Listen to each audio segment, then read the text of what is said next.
Hello, ladies and gentlemen. Good evening, good evening, good evening, good evening, and welcome to WeatherBrains episode number 1000. The pre-show. This is the magical part of this program where we do three things. We share boring personal stories, humorous anecdotes, and we say outrageous things. This is where the lawyers get called in, right? I mean, that's true. Okay. So we have 10 minutes to say something really outrageous. So we are going to start at the top of the hour if you're looking for the beginning of the produced show. And most people listen, but this is bonus. If you watch us on YouTube, this is kind of cool.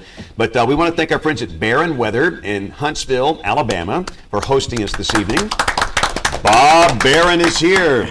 Bob Barron, the legend. Well, this is going to be a remarkable show. And for those that don't know, we started doing the show in January of 2006. And we are 19 years in, and this is 1000 on St. Patrick's Day, 2025. Bill Murray, you were on. I was, James. Who'd have thunk it? You're still here. I would have thunk it because you're like a metronome. You never stop. you're our Energizer Bunny, James. So, but everybody is like, we're really and truly in the same room. Which is a miracle, thanks to Bob. Except for James Adelot. He's on spring break. Well, he started down here at Wesley's Booby Trap. At Wesley's Booby Trap Lounge, and he decided to stay. But he's in a volcano somewhere in California or something. Exactly. He's in Death Valley. Death Valley. Same James, thing. we miss you. But again, we are all in this. That's right, Kim. That's right, Kim is missing. And Kim will be here later tonight. She's flying in later. Kim, okay, so she'll be here for the cleanup. She'll be here for the post show. Post show. More boring personal stories, humorous anecdotes, and outrageous things. That's right. So Kim will be here later. But anyway, it's going to be good. I can't give away the show here because you have to wait until the 7 o'clock start time to do the good stuff here. So who's got a boring personal story? Rick? Come back to me. I don't know. So let's talk about travel. Everybody travel okay here? Yeah. You okay? Yeah, travel was surprisingly uneventful. Okay. Which is always good. That's a good thing. Now, Jen, you delayed. You delayed. Yeah, I did not go to Guin as I was thinking because of the weather, but I got in yesterday. So. And this was a drive. Yep, for you. I drove. Yep, Everybody else flew in, right? I drove. Oh, you drove? Yep. That's Left so long. this morning. Really? Yep. So if I doze off. Oh, No. I gotcha. Some of us had no sleep for a while, but that's going to make the show really good. Oh, yeah. Good and cranky. So, but Bill and I, we drove because we're relatively close. We're just an hour and a half down the road here. I drove in last night, and it was interesting. I talked to Kim this morning, and she said, "Where are we staying?" And I said, "Well, y'all are all staying at the Hampton Inn."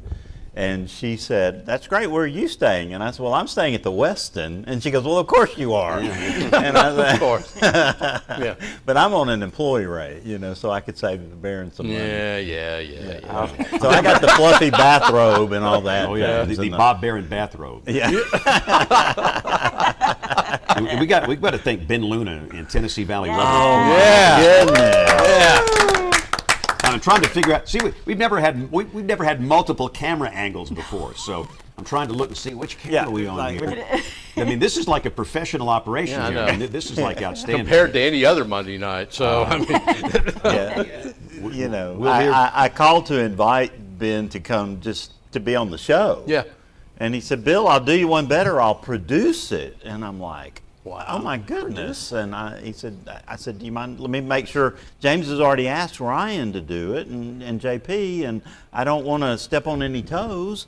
And he said, and James was like, "No, please, No. I'll have a much better time." No. And I'm going to sit here and link the live YouTube feed to my Facebook page and my Now we'll have Twitter. 200,000 views.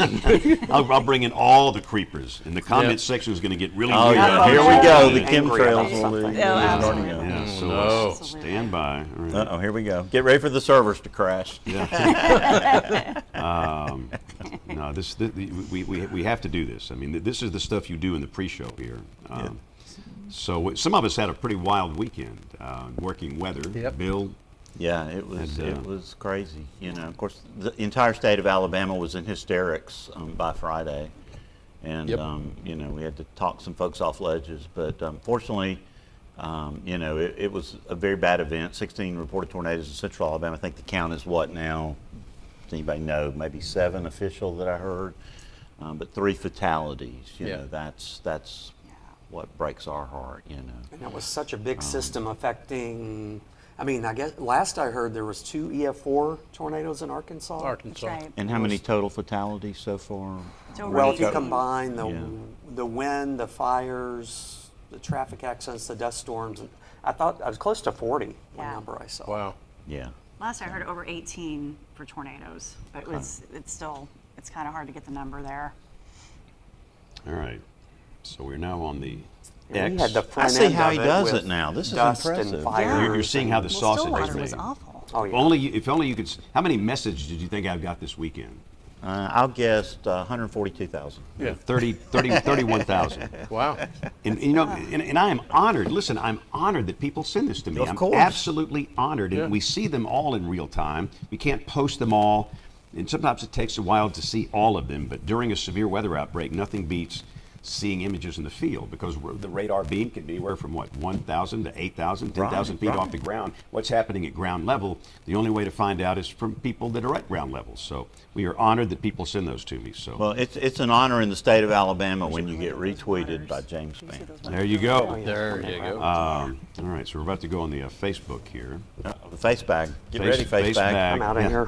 Yeah, bye. We lost Rick. Whoa! Outrageous things are Wow. happening now. Rick already leaving? Wow! Yeah. No, he threw the mic down and he's left. He's done with it. Look at the little post. That was a little bit early. Oh, There we- wow. I'll give it one more chance. Cool.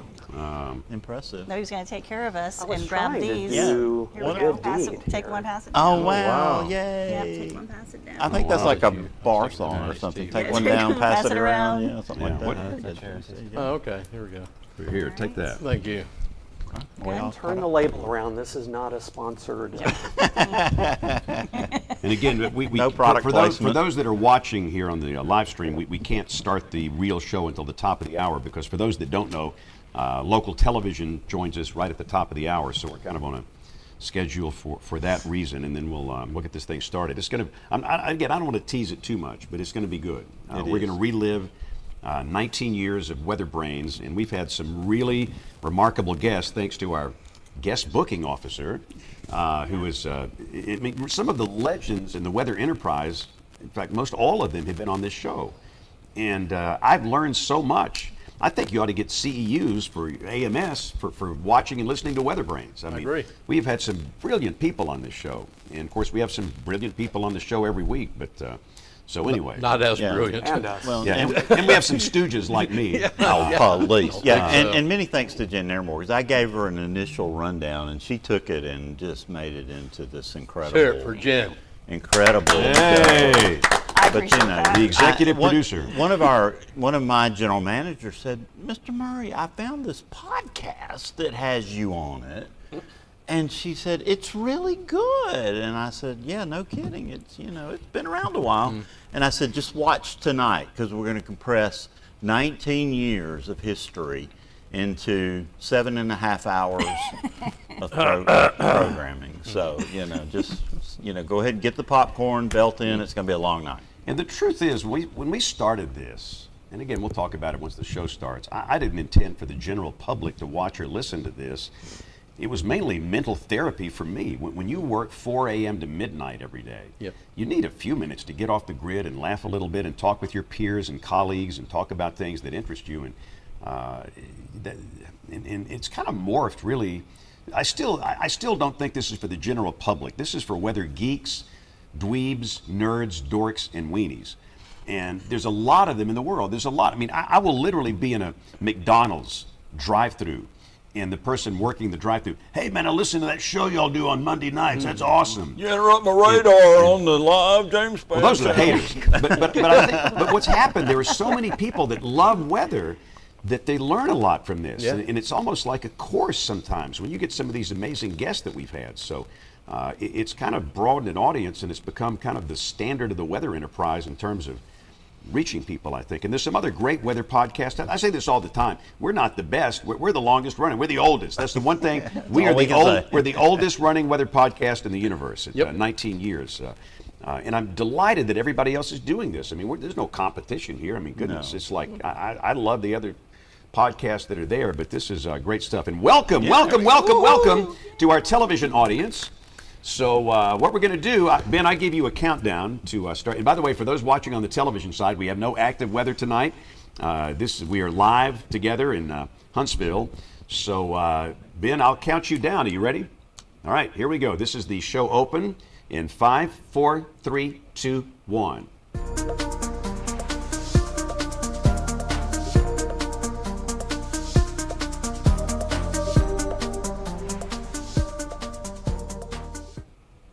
Welcome, ladies and gentlemen, WeatherBrains episode 1000. 1000. Who'd have thunk it? Who'd have thunk it? This is the weekly show about weather, and we started this show in January of 2006. And here we are all these years later, and we made it to episode 1000. And this is going to be a really good show. We actually have a format here, okay? First. For weather people, this is trouble right away. This is absolute trouble. But Can you borrow my pencil? Yeah. No. So I work in a TV station, and they give me these rundown sheets. I have no idea what it means. None. It's like, the news people understand it, the sports people, I don't know what it means. You don't know what a SOT or a VO Bot, or any of those SOT, things? ROT, I don't know what any of this stuff Watch means. it. So having said that, no, but I'm honored that we are all together in the same room. Now, we're missing two of our colleagues at the moment. James Elliott is on spring break, and he's got vacation. And we've got Kim, who will be coming actually in here later tonight, and hopefully she'll make the end of the show. We don't know that, but she's coming in late tonight. But so I'm very excited, and it's an honor that we were all able to be in the same place here at the same time, Bill Murray. So take it. You're the guy. Yeah, I guess we're ready for Audio 1. Ben. Audio 1. I think Yeah, we get are us ready going. to start this Clip. this We got a lot of roller coaster clips. ride. It's going to be good. So here You're we go. listening to WeatherBrains. They're kind of a big deal.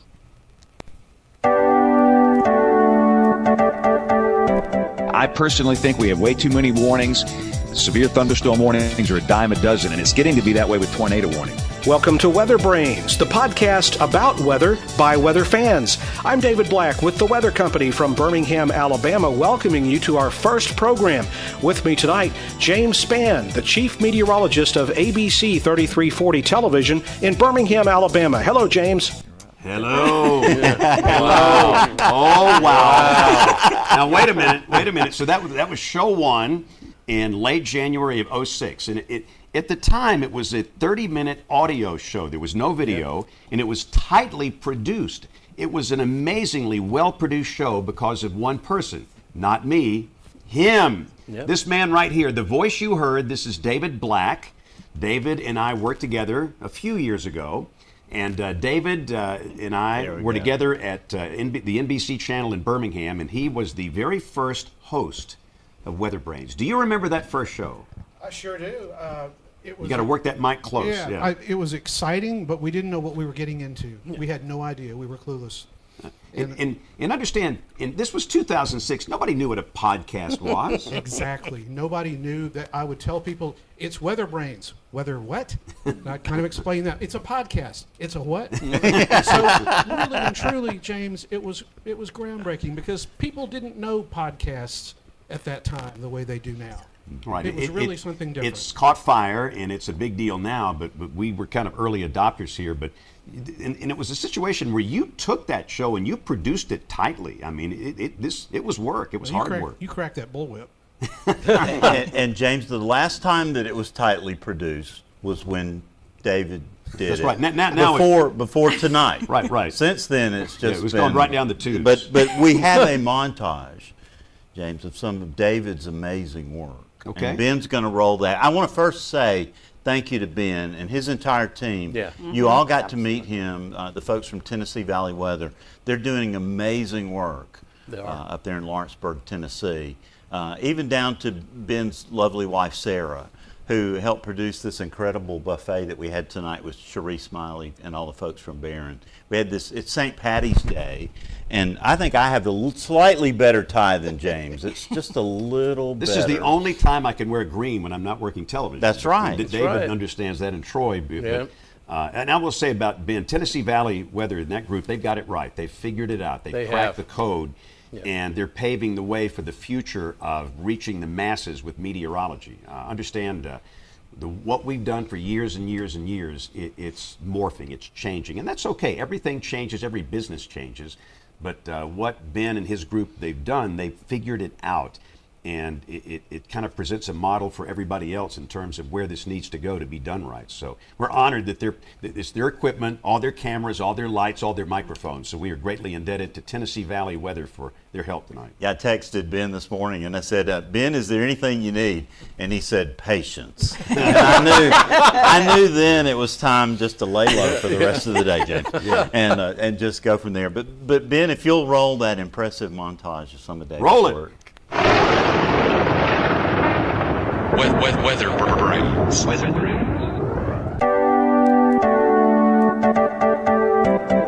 These winter storm threats will absolutely bring you to your knees. We're being held to a higher accountability now. These models are out there for everybody to see on the internet. They taught us in the National Weather Service that flip-flopping was one of the worst things we could do that would confuse the public, so I think we were reluctant to change. It's something I have avoided like the plague. A 20% chance of a thunderstorm? I don't know if anybody knows what that means. We'll talk about POPs, probabilities of precipitation. I just think they do more harm than good. Why you won't hear James Spann use POPs in his forecasts. I just totally reject the things. Does Brian Peters believe in POPs? No, I hate them. Nobody seems to understand them. This time on WeatherBrains, looking back at an unprecedented weather event in Alabama. We had 31 tornadoes across just Alabama, Mississippi, and Georgia, according to my records. You hear things like, the town of Guin has been wiped off the face of the earth. We had no warnings. There was no such thing as a tornado warning in 1932. Whatever weather agency was going at that time, they were not allowed to use the word tornado. A special tribute to the weather brain widely regarded as a legend. I think JB Elliott is the greatest NOAA Weather Radio broadcaster in the history of NOAA Weather Radio. Plus, we make a call to a spot where triple-digit temperatures are an everyday thing. It's 114 there right now? Yes. Well, can I just ask you, what's that like? Hot. So, David, when I call people now to be on WeatherBrains, they jump at the chance. And so I thank you for everything you did. We stand on your shoulders every time we do the show. Thank you, but you guys are the magic. James, you're the visionary. You're the one who started this whole ball rolling, I can't believe, 19 years ago. Right, but I had to have somebody to implement a plan and understand. I don't know anything about media really or communication, and you do. And again, David and I worked together in weather, but he was a really good communicator and he understood this. And understand, we do this, it's a labor of love. Nobody's getting a big... Have you cashed all your paychecks yet? If you didn't, I want to know about it. Yeah. But it took a lot of time, and it's just a labor of love. And so thanks for what you did for us. I enjoyed it, and I appreciate the opportunity to be with you guys doing it. It was awesome. I had a great time. David, did you bring Colleen? Is she with you? She's here. Oh, fantastic. She's here. We didn't want to miss this, seriously. This is a huge event. How many people can say they've done 1,000 shows? How many? I don't think very many. We are grateful for everything you've done for us. And if you need a house in Fairhope, Alabama, this is the man to get it from right here, David Black. Thank you. You're here. Congratulations, guys. Seriously, all of you. And thank you for being here Thank tonight. you, David. It means the world to us. I let the cat out of the bag at the last minute. I kept the secret all the way. I got kicked under the table here. Well, he just said, David Black's calling me. I'm like, oh, yeah, well, David just calls me all the time. And then he said, well, you're on the parking lot? I said, what? Then it was like, I'm getting kicked. Wait a minute. David Black's here? No, he's not here. No. Forget I said that, James. No. But David does amazing photography on the Eastern Shore. Your photographs are incredible, and the video productions you do. We live in Fairhope, Alabama on the Gulf Coast. You know it well, and it's a wonderful place to live. We have a ball, but I stay connected to you guys through the show and love it, and just really enjoyed that experience. It's a experience I'll never forget.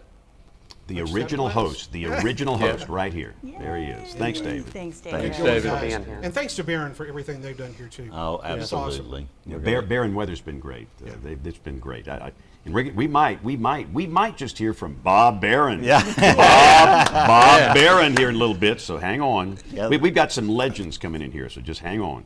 Yeah, the only price we had to pay tonight is we have to answer all the phone calls. That's for right. support, We're doing so. tech support for barren weather. So if you have a problem with your link system, call me, and I'll be glad to help you through it. Oh, you're in trouble. Yeah, you are in trouble. Yeah. Well, thank you, Dave. Thank you, guys. Jen, I'll toss it to you. All right. So it's been fun putting this show together, and just I grabbed a lot of the audio and I reached out to some special weather friends, and we've got a series of videos that we're going to see through the night. And they just wanted to let us know that they've been thinking about us and excited about the 1000th show. So Ben, it's up to you. Let's go with video 1. Hello, WeatherBrains. It's Aubrey Urbanowitz from WHSV in the beautiful Shenandoah Valley of Virginia. And of course, I have little Bear here, and we want to congratulate you on 1,000 episodes. What a milestone. And we are so blessed and grateful that you actually had us on the show for several years just to be a part of your success. Even little Bear always made some wonderful appearances. So a big congratulations on 1,000 episodes. It has been truly an honor to even be with the best of the brains in the business. And I want to wish you all success and hopefully another 1,000 episodes. But I miss you all. I hope you're doing well. And a big congratulations, because your podcast is very important in the weather community. And I know everyone appreciates all of the hard work that you do. Wow. Congratulations to the crew and fans of WeatherBrains for 1,000 episodes of the original and still the best netcast for people who love weather. By my math, that's coming up on 20 years worth of weather roundups, fantastic discussions, the foghorn, and of course, what did JB Elliott have for lunch? I have a feeling the sausages were on the menu. It was a privilege of mine to be a part of the program for a number of years, and I'm excited to see where the crew takes it over the next 1,000 episodes. Congratulations again. Enjoy the party. So great. Hello there, WeatherBrains, and congratulations on your 1,000th show, the WeatherBrains 1,000th show. That is pretty remarkable, and I'm glad to have played just a small part in that and appreciate the interest on the part of James and all the rest of the folks there. You've been great friends. Troy and Bill Murray and the whole crew has just been wonderful over the years, chatting about weather and meteorology, such a genuine interest in the topic, and bringing in discussions about all aspects of this wonderful science we all share a passion for. Here's to another 1,000 more shows, and hope to be talking with you soon. All the best, and again, congratulations from Vermont, where it's still winter, even though we're into spring. Thank you. Bye. No. I think I saw the groundhog back there. That was awesome. I think he was poking his hole out of his den down there. But we reached out to mega listener Jeremy Bauer, who many of you know, to help pull some stats together for tonight, and we're going to show those periodically throughout the show. And we just heard from Greg Carbon, and he happens to top the list for the most overall appearances. So Ben, if you'll show our first graphic, this is Jeremy's Dancing with the Stats, slide number 1, the most overall appearances by a guest. Greg Carbon at 14. It's a 3-way tie for number 2, or for next place there after our good friend Bruce Thomas.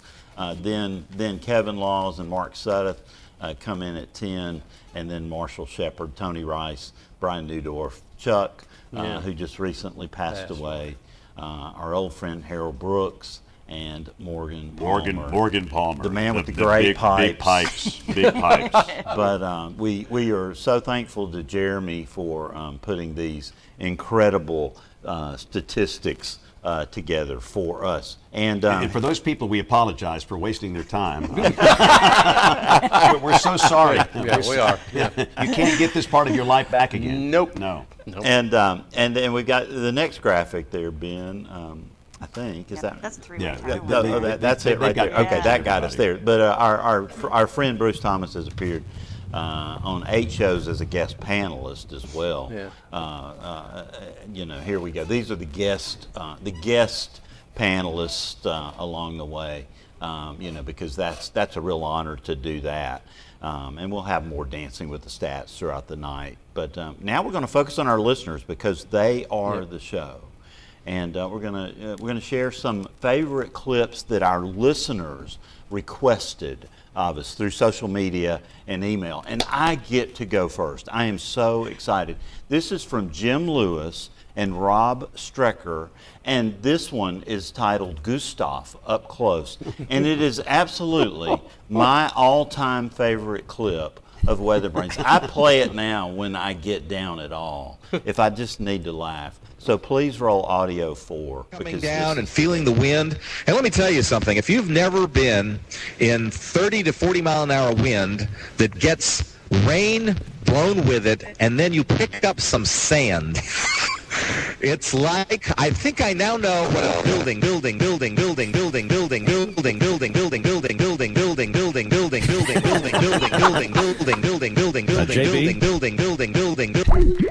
I told you the water would get to it. That was awesome. I think Brian has a little too much coffee. So. Music. Yeah, building. And again, Brian is on a 3G card when it's working. It's just wonderful. But and understand that it is a very difficult situation down there. Brian is in tropical storm force winds. And, I'm sure things are going to come and go. So to me, it was a miracle we had him on to start with. We'll try and bring him back on here. In fact, let me go ahead and do that now. He may be airborne by now. That's right. He might be halfway to, let's see, it's an easterly wind.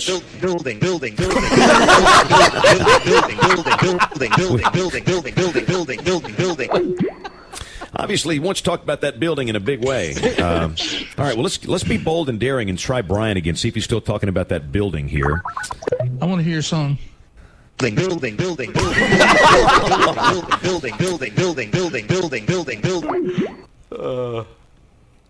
Wow. If only Brian could be here. Wait a minute. Wait a minute.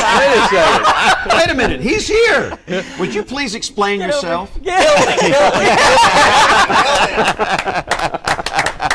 Wow. One surprise worked. Yes, hallelujah. I had no idea Professor Peters was going to be here. Professor Peters, you were on this show a long time. I was. A long time. So what happened? This was Gustav, right? I Was it think Gustav? So. I think so. Yeah. I think so, yes. So you were live on the show during the landfall then? That's right. Yes. Wow. Yes. So Now, Ivan was much more exciting. So he's tell your Ivan story, okay? Okay. It started out First off, let me start it, okay?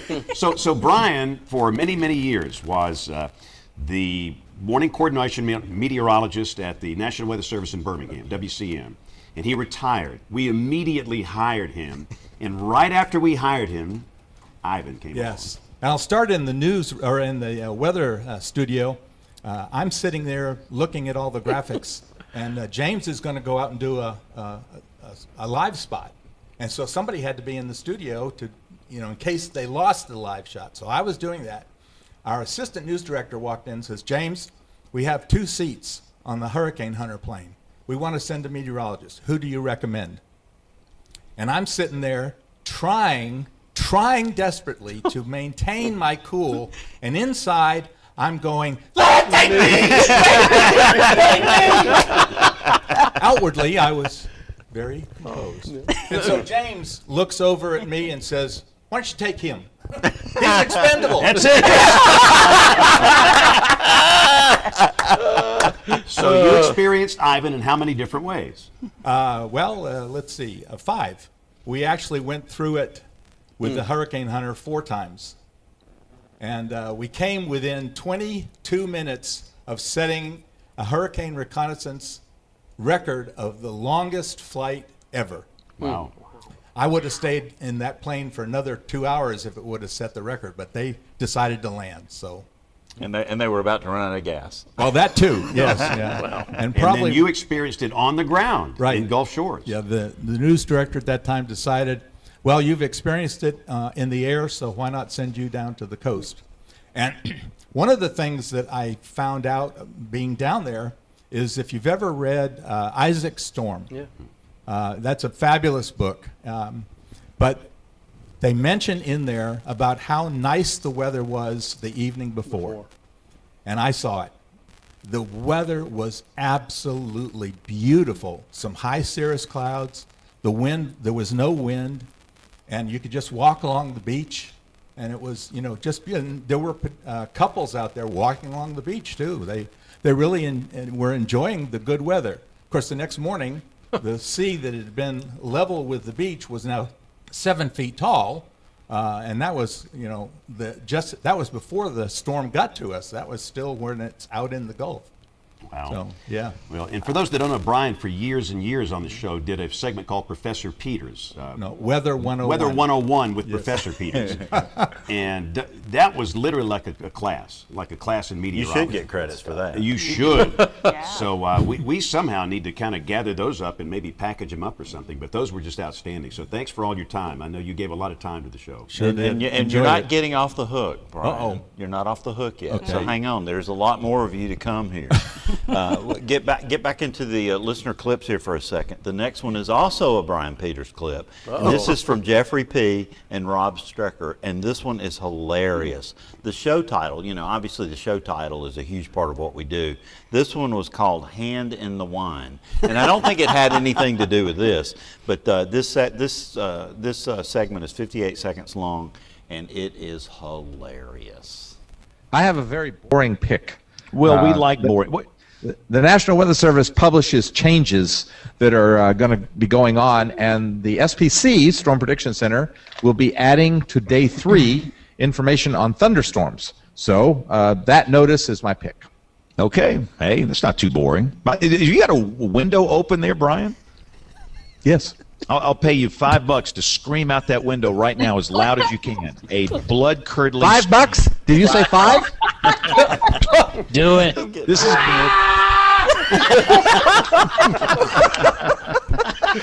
Was that good enough? So, Man, I'll give you 6 for that. That was good. For those that can't watch, he stuck his head out the window in his house and screamed. Right now, his neighbors are calling 911. So all these years later, There you with go. inflation, $20. It's gone up to It's yours. inflation. That's outstanding. Great, one of the greatest moments ever on the show. Wow. Yeah. And that was a blood-curdling scream. That was Wow. really awesome. And Brian, Not as good as the one with Ivan, though, I don't think. but both were incredible. Thank you for being here tonight. Oh, glad to do it. Appreciate the invitation. It's an honor having It's you. been a long time since I've seen you, Brian Peters. It sure has. It's great to see you, man. I'm You haven't trying to changed think- a bit. No, Oh, I thank know. you. He's No, got the I'm trying to fountain of think, youth, Troy. wasn't it at a Texas EMA meeting that we last saw each other? Yeah. I think it was. And can I say, Troy Kimmel today received the Lifetime Achievement Award from the Congratulations. Texas Emergency Managers EMAT, Emergency Managers Texas. in a big meeting in College College Station. Station, and that was an honor. But I had already made my arrangements to be here with y'all, and that's what my plans. I made sure they understood that, and but had to be here for you. But thank you. Don't know that I deserve that, but I certainly do appreciate it. Well, we think you do. Yeah. We think Absolutely. you do. And that was the first time I thought we really lived up to Bill Curtis's open, where he said we're really a big deal. If Troy chose us over that, that's something else. Well, one thing we did, and Jen, a lot of people reached out to our people who watch or listen to us. And one of my friends, for too many years, great stories about Brian Busby. Brian's been in TV weather in Kansas City for a long time, and we're going back about halfway through WeatherBrains here. I think it's 489. 89. Yeah, 489. In that show, we entitled it, by the way, this is before I got involved. I was an infant at this point. Please. Therapist on Speed Dial with Brian Busby. And Mike on X made this recommendation for this piece. And on that night, Brian was asked if there was a sort of Brian Busby gag reel, what would be on there from his Kansas City days, TV weather, and here was his answer. If we had a Brian Busby gag reel, a blooper reel, what would be segment there. I will tell you without question. If you go on YouTube and you do a search, Busby Groundhog Day, 1995. Have you seen it, James? No. Okay. I will run after this show, so. Here's the year I'm getting at, 95. The chroma key in the old set had a wall in the back and two walls on either side, so it's like the weather alley. And this was the old scoops that were very bright. And out of my, I'm still like on automatic pilot, as we all know, when everybody does weather. There's certain things you can just do as rote, no worries. But out the corner of my eye, while I'm still talking to the audience, I see this fuzzy 5'4" thing heading towards me in this alley with no escape. And I just saw prior to this, we saw on Fox, I forget what show it was, showing bloopers. It was the Russian commentator with a circus bear on set with her with a muzzle, but the circus bear just wigs out on her for no particular reason and starts swatting at her. So out of my weird thinking of trying to multitask and talk to my audience, I see this fuzzy thing at the corner of my eye and I say, okay, the circus is in town. They've hired a circus bear coming right toward me. And I have no way to get away from it. So I let out a scream. Not a very testosterone-filled scream. It sounds like the Vienna choir voice. And then as I see this lady emerge out of the shadow, it's a lady dressed up in a groundhog costume about 5'4". Wow. It's hilarious. There we go. That's great.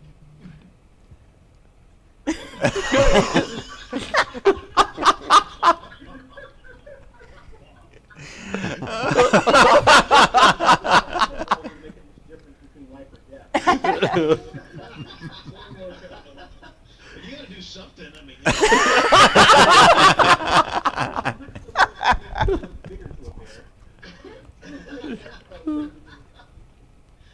Wow. That's awesome. That's gotta be on the That, you think about Brian Busby, known him for a long period of time. Is anyone surprised that they did that to Brian? I'm not. Classic. Really classic. Absolutely. A classic moment. Yep. Yep. All right. So at this time, this is going to get really good. I mean, this show is about to get really good. So, as you know, Neil has a horrified look on his face now. So, Dr. Neil Jacobs is the smartest person on the show Absolutely. by far. He's a brilliant, brilliant scientist. He has a heart of gold. Everything is right about what he does, what he stands for. The world's #1 expert on numerical weather prediction. The things I've learned from this guy on this show, it's helped me in my everyday world as a practitioner. But having said that, Neil lives an interesting life. This man does a lot of different things, and occasionally he will share some of his escapades on the show. So, Ben, roll it. Let's listen to some of Dr. Jacobs' stories. This is going to get good. Maybe this is time for the weekly near-death experience story. We have a photo of Dr. Neil and the Copperhead situation. So Neil, give us a description here. Go for it. It was just hanging around the campsite. It's kind of what they do after a cold night and a warm day. They come out and lay around in the sun in the cleared areas, which also happens to be where you would normally pitch your tent. The last thing I wanted to do was get bit in my sleep through the tent. So just go round up the Copperheads and in the morning and take them someplace safe, like a couple hundred yards away from your campsite, and let them go in the bushes. Kim, what do you think? I think he said copperheads, which means multiple it was snakes. plural. And It was he just definitely plural. casually went around the campsite and, well, let's just kick around some snakes in the morning. That sounds so beautiful. What a lovely time nature must be with you, Neil. Just another 9 Lives event, Dr. Kim. Look at the ground behind him too. I mean, you can see how well camouflage is amazing. No, I've got another photo of this one before I moved it, and you literally have to stare really hard at the photo to see the snake. How did you see it? Well, because there was another one sitting next to it, Yeah, and that of one course, moved, yeah. and I saw the movement. Yeah. Never found a copperhead, Neil, at a Holiday Inn Express. Exactly. I reached up underneath the tow hitch and stuck my hand right into a nest of brown widows. Not black widows and not brown recluses, but brown widows. And of course. Boy, did they not like that. So pretty unpleasant experience, but apparently they're not as venomous as the black widows. But yeah, don't stick your hand where the sun doesn't shine. Show title. At one point, Neil's fly fishing, and this shark is circling the boat really, really close. And I just looked at him and said, "You're about to screw up, and I'm going to crack a beer and watch it." And I did. I sat in the back of the boat, cracked a beer, and watched as he lost a battle to a shark. Yeah, I hooked this speckled trout, and it was a pretty good sized one. And I was like, "Oh, this is a good fish." And Jamie's sitting there laughing at me, watching. And I get this thing up next to the boat, and this I think it was a good sized lemon shark comes out of nowhere and just bites the fish clean in half. And there was nothing I could have done to stop it. I mean, I felt kind of awful about it. But on the other hand, these sharks aren't stupid. Like, the shark had obviously figured out there's an easy game plan here. It's figure out who's out there fishing and just hang out by their boat. I'll tell you a funny story. We got to get this guy Billy Sweet on the show. He does a lot of the sea level rise stuff for NOAA. But we were in grad school back at NC State when that January 2000 blizzard hit and dumped like 2 feet of snow in Raleigh. Of course, there's no hills anywhere, but his roommate had a 4-wheel drive Jeep. So we tied a ski rope behind that, and I had a couple surfboards. And we just went wailing through the streets with that, and it was all fun until I hit a fire hydrant. Is that another one of those near-death experiences? No, it just ripped all the fiberglass off the bottom of my board, but that was about it. You're lucky. I'm glad, because I'm sure the emergency rooms were closed. Wow.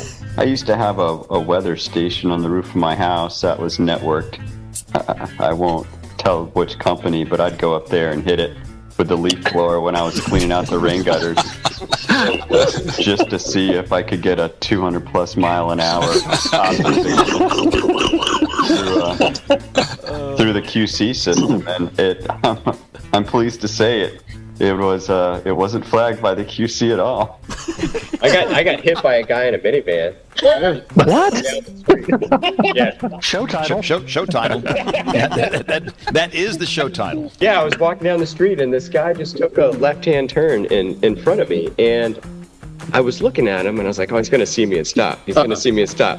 He's not gonna see me and he's not gonna stop." And he just ran right into me, and then he stopped, and I was like, "What?" It was going like 4 miles an hour, so it wasn't a big deal, but he was just as confused as I was, and I was like, "I've been standing in front of your car the whole time you did this turn.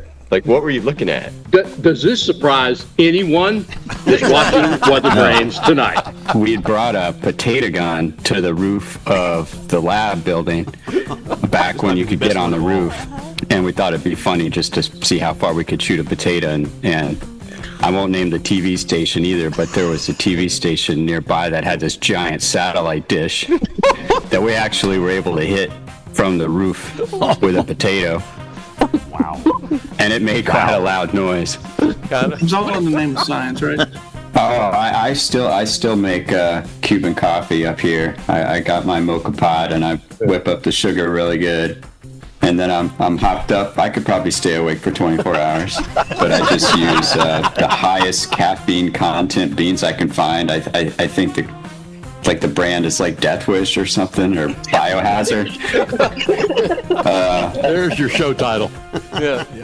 I'm down in Charleston right now. I was supposed to be here about 4 or 5 hours ago, but got up this morning to change the oil in my truck and did that, and then cranked it, and it wouldn't crank. So then I had to go get a battery. And then, by the time I got in the road, it was the traffic was crazy. So I finally got down to my mom's house about 10 minutes ago. So you change your own oil. That's cool. I must admit, I don't do that. I don't do that. I've got this is the second Toyota Tacoma I've had, and I love it, but I've kind of been a gearhead my whole life. Like growing up in high school, this is a funny story.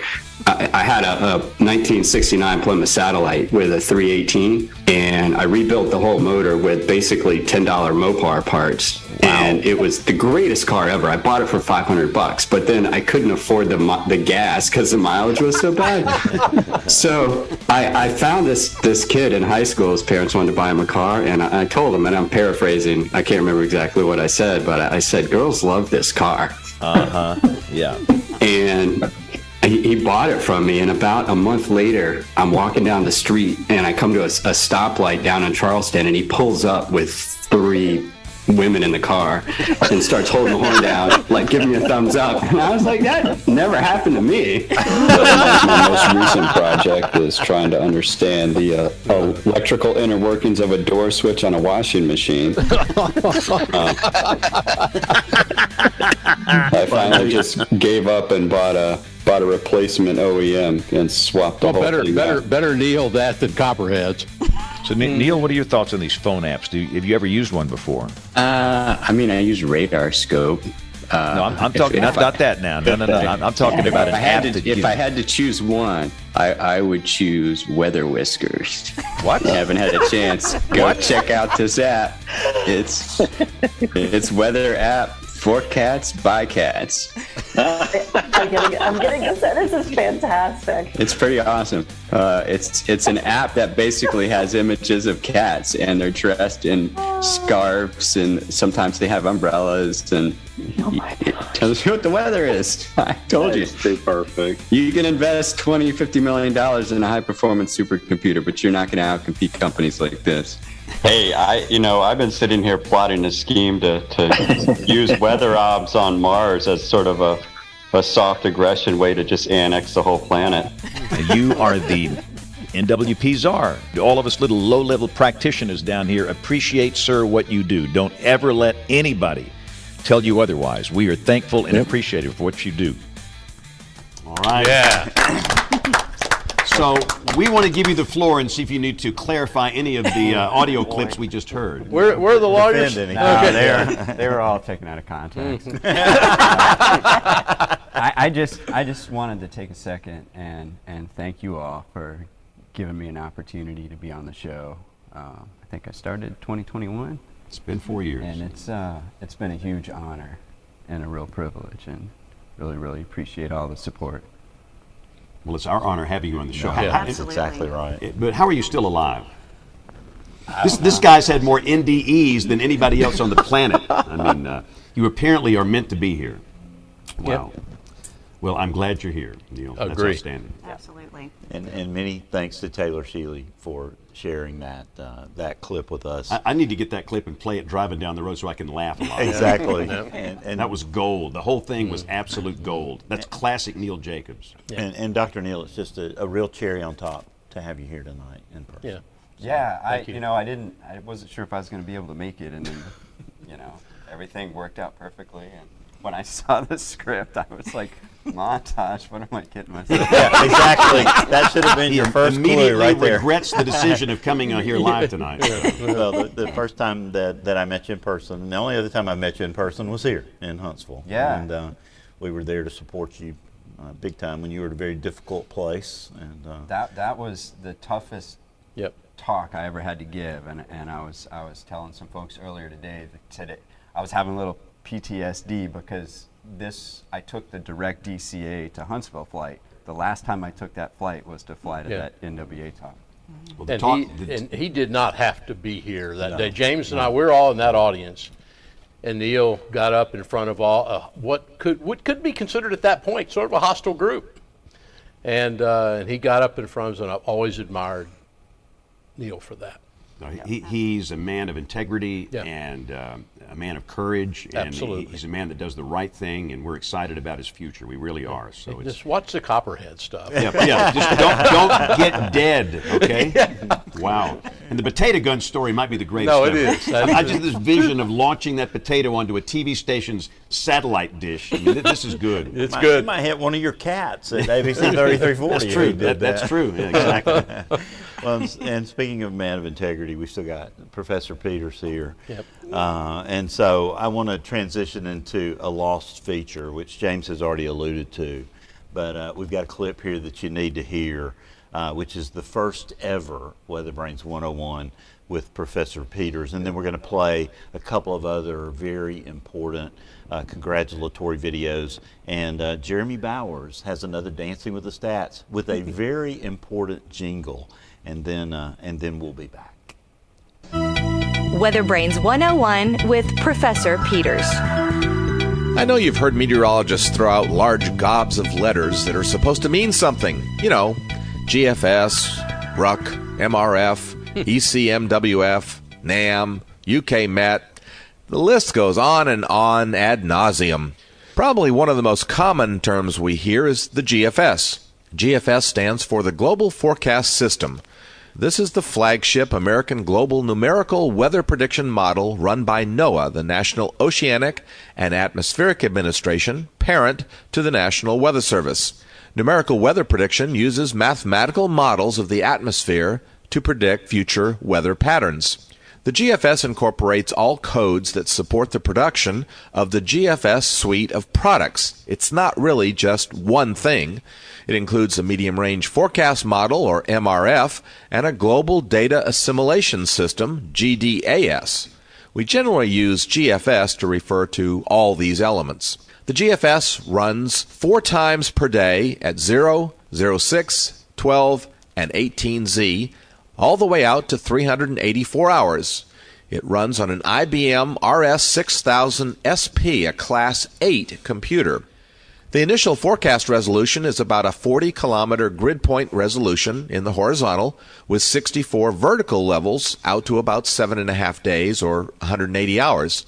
At later forecast times, the GFS resolution increases to an 80-kilometer grid spacing, but retains the 64 vertical levels all the way out to day 16 or 384 hours. The GFS produces a forecast for every third hour for the first 180 hours, but after that, they're produced for every 12th hour. So there you have it. That's WeatherBrains 101 for this edition. If you have questions about terms you hear and want more information, send them to question@weatherbrains.com. I think I lost the entire audience with about 10 seconds in there. Well, I don't think that's true at all, no. Brian. What year did that run, Neil? How long ago was that, you think? I can't remember when I Yeah, grabbed I don't that know. one. It's got to be a while, probably 15 Yeah. years ago. Yeah. I mean, because It's been a while. Yeah. Yeah, Our it was back when listeners they were NSEP had IBMs. That's 'cause right. That was a while ago. Those are junk now, right? I'd say it's 15 to, that audio is at least 15, 20 years old. Yeah. Probably. 15, 19 years old. It's one of the first ones you did, right? Yeah, it was, yes. But it's wild that the GFS has had 64 levels up for the longest time until they switched, I guess, to 128. I remember researching that one, and one of the things I was impressed about was how NOAA moves the old one to become the front-end processor for the new one. And it was like, wow, because at that time, the old one was still pretty powerful at that time. So, but it becomes a front-end processor and helps the main one do its work. How times change. Yeah. Wow, that is just amazing. But our listeners still reach out and ask us where they can find those episodes, Brian. So your legacy will live on forever. Absolutely. But it's so great to have you here tonight. Well, I'll leave you with my last parting thought. Building, building, building. Right. Building. Thank you, Brian. See you Magic, just a little bit. magical moment. Now, now we're going to run a video from one of our greatest former panelists, and then another great guest that we've had in the past, and we'll be back with some more Dancing with the Stats. Wow, 1,000 shows. What an amazing accomplishment. This thing could probably be, I don't know, a college class by now. Amazing stuff. Jennifer asked me for an update from the Panhandle. It's windy, it's dusty, and there's some pretty good chasing. Here is a great storm from Happy, Texas. That dark triangle to the right is dust rising up into the base of the storm. As far as my views on local TV weather, well, let me tell you.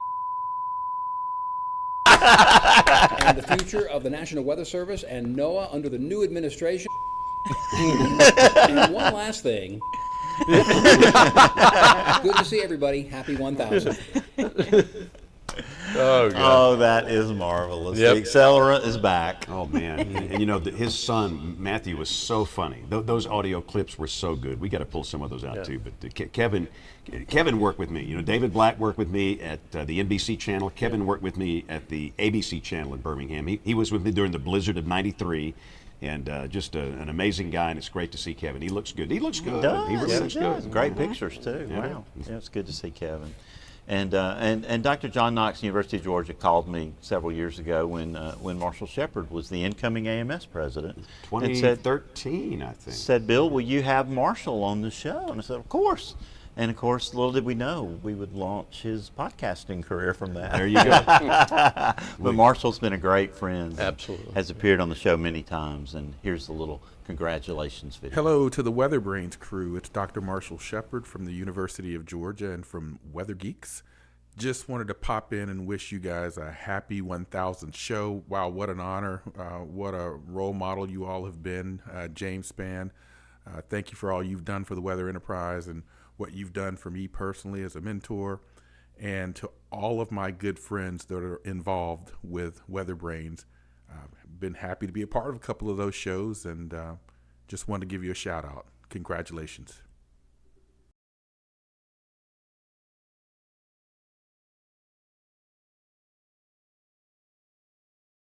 Heart for people, and he's done a lot for the AMS and for everything from academia down to what we do down here. So Marshall, thank you. Absolutely. Yeah. Outstanding. Now we got some more dancing with the stats. Ben, roll it.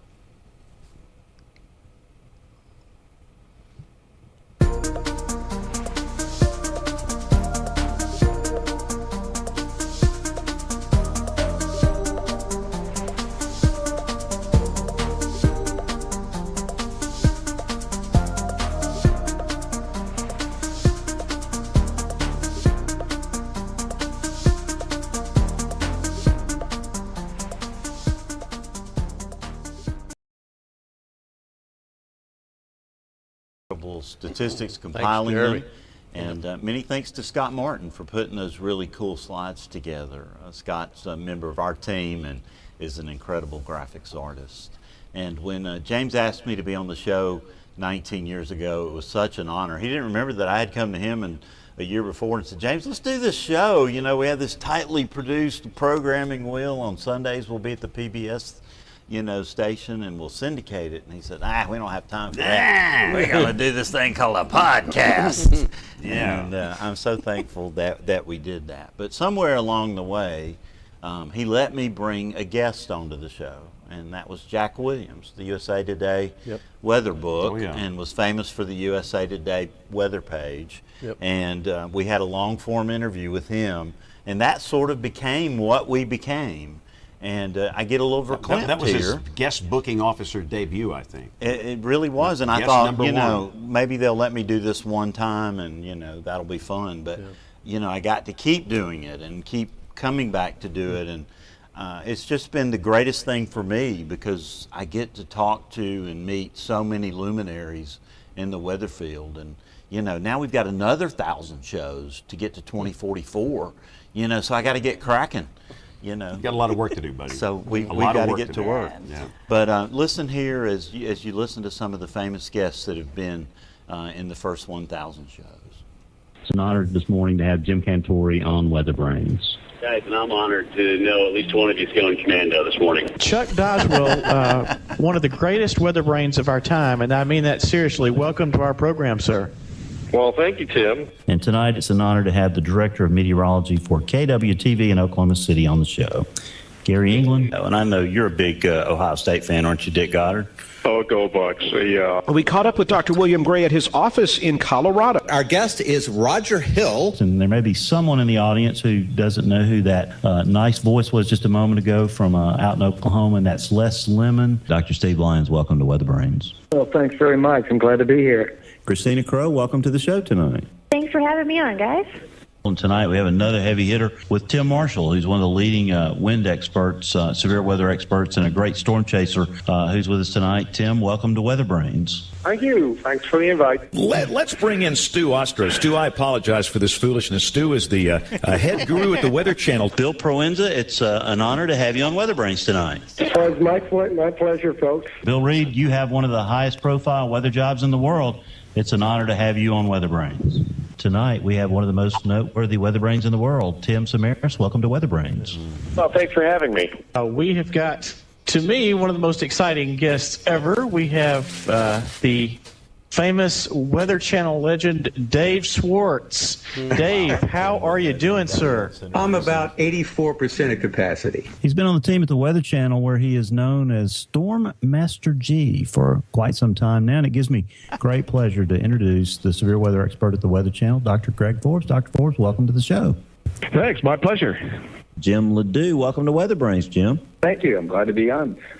Dr. Laura Myers, welcome back to the show. Hey, everybody. Greg Carbon, welcome to the show tonight. Well, thank you, Bill, and thanks everyone else. We've got Harold Brooks with us. He's one of the leading severe weather researchers in the country and the world. He works at the National Severe Storms Laboratory, and he's joining us tonight from his office in Norman, Oklahoma. Welcome to the show, Harold. Good to be there. How are you doing? Patrick Marsh, welcome to WeatherBrains. It's a pleasure to be here. Thanks for having me. Our guest tonight needs no introduction to the WeatherBrains Nation. They were all excited when we found out she was going to be a last-minute stand-in. How lucky are we to have you on the show tonight, Ginger?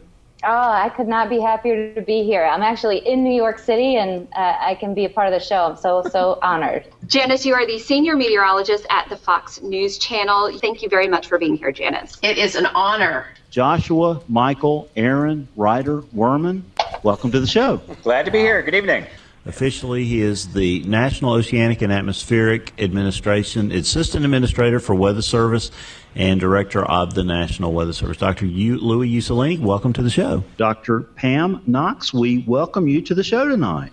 Thank you. It's my first time. I'm really excited to be here. He will always be Mr. President to us. He is our president. Marshall is the University of Georgia, and he is the host of a brand new program on the Weather Channel, Weather Geeks.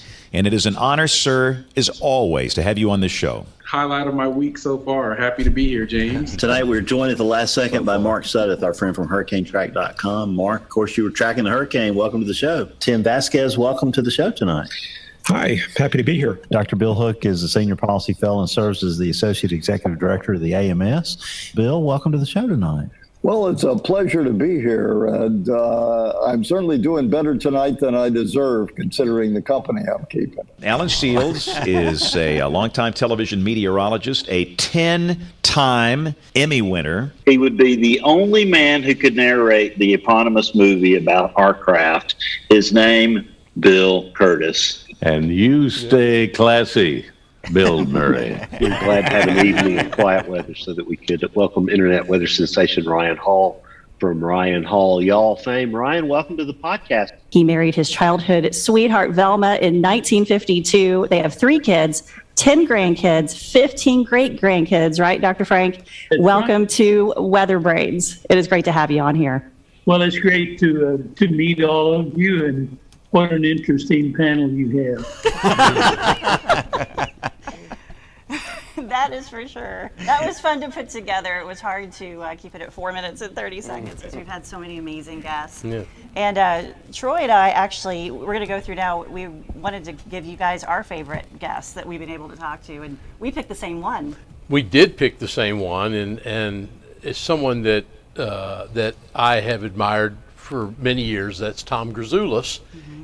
And I have envied you because you got the chance to go up and, more importantly, to see Doris, his wife, such a sweet lady. Yep. And Tom, I've known him for years, tornado researcher, and we all have the brand new books and the old books at the house. Oh, yeah. Your interview that you did when you went up to visit with them was one of my favorite episodes.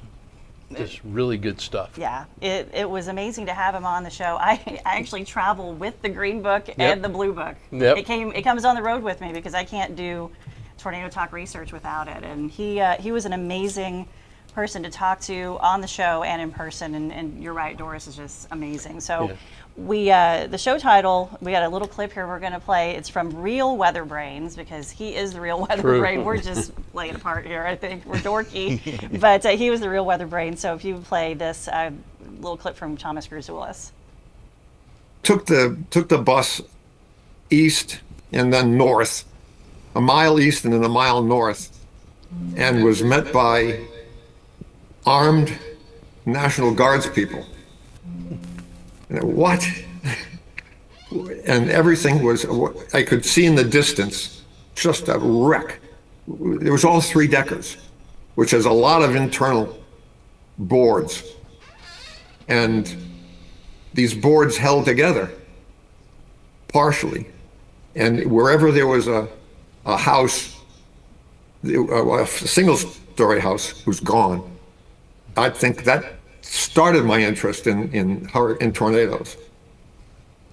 Yeah, that was him talking about the 1953 Worcester tornado and his experience with seeing that damage. So that's so momentous. If you are watching or listening to us tonight and you have not seen some of the work that he has done, Tornado Project, and where you can go look all that up, but it's amazing, his brand new books that are out. That much on my bookshelf, and y'all see my bookshelf. Those volumes are simply amazing, Jen. Yeah. Yeah, and he's working on the second Blue Book, and so I mean, it's just awesome. But I will tell you this, and I'm doing this without her knowing about it. One of the next biggest experts is Jen, and I will tell you that, Jen, you've done so much work. I laugh because I have some of my friends over in Northeast Mississippi up in Corinth that like to watch and so forth. And I found out tomorrow you're going to Corinth to the library. And particularly you pointed out, now believe me, folks, this is history stuff. I remember I grew up with April 1970. I grew up with that tornado when we had fatalities there. But I run into Jen at the hotel today, and we sit there and we talk. She says, oh, there were 3 or 4 tornadoes. Troy doesn't remember that, but Jen does, and that's why I say that. The work you do in Tornado Talk is really amazing as well. Thank you. I really appreciate that. But Tom and Doris, we love you. Yeah, Jen gave us a homework assignment to pick out our favorite guest. Yeah. And it took me much longer than it should have because I started looking through a spreadsheet that we have that lists all the shows. Yeah. And it was overwhelming. We've had so many amazing guests, and you heard a montage of them just a minute ago. So I could have picked any one of 50 people probably. But one that jumped out to me was Tim Marshall. Tim Marshall to me has always been just a fascinating person. He's an engineer, he's a meteorologist, he's an international expert on tornado damage surveys. He's a storm chaser. I've known Tim for a lot of years, and if Tim's chasing in our area and we have a significant tornado, I'm going to get a call from him that night or the next morning saying, hey, I can come help survey. So it's always great to have his experience there. But he's just a wealth of knowledge, and every show he's ever been on has just been really interesting. One of the most interesting shows, I think, is when he kind of went back to his origin story, how he got interested in tornadoes growing up in Illinois. So kind of listen to a clip of that right now. Well, I originally got interested back in 1967 when a tornado hit my town of Oak Lawn, Illinois. It was an F4, and it was quite the scene to see it for the first time, that kind of level of damage. I was only 11 years old at the time, and that was something I really was questioning about what in the world could do this kind of destruction. And my parents had really no idea what a tornado really was, and so I had to seek advice elsewhere to find out what this was, and that kind of passion is what drove me into meteorology.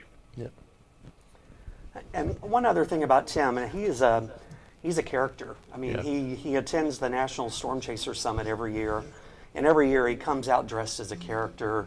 I didn't get to go this year, but I think he came out and did a Twisters themed dance number, choreographed.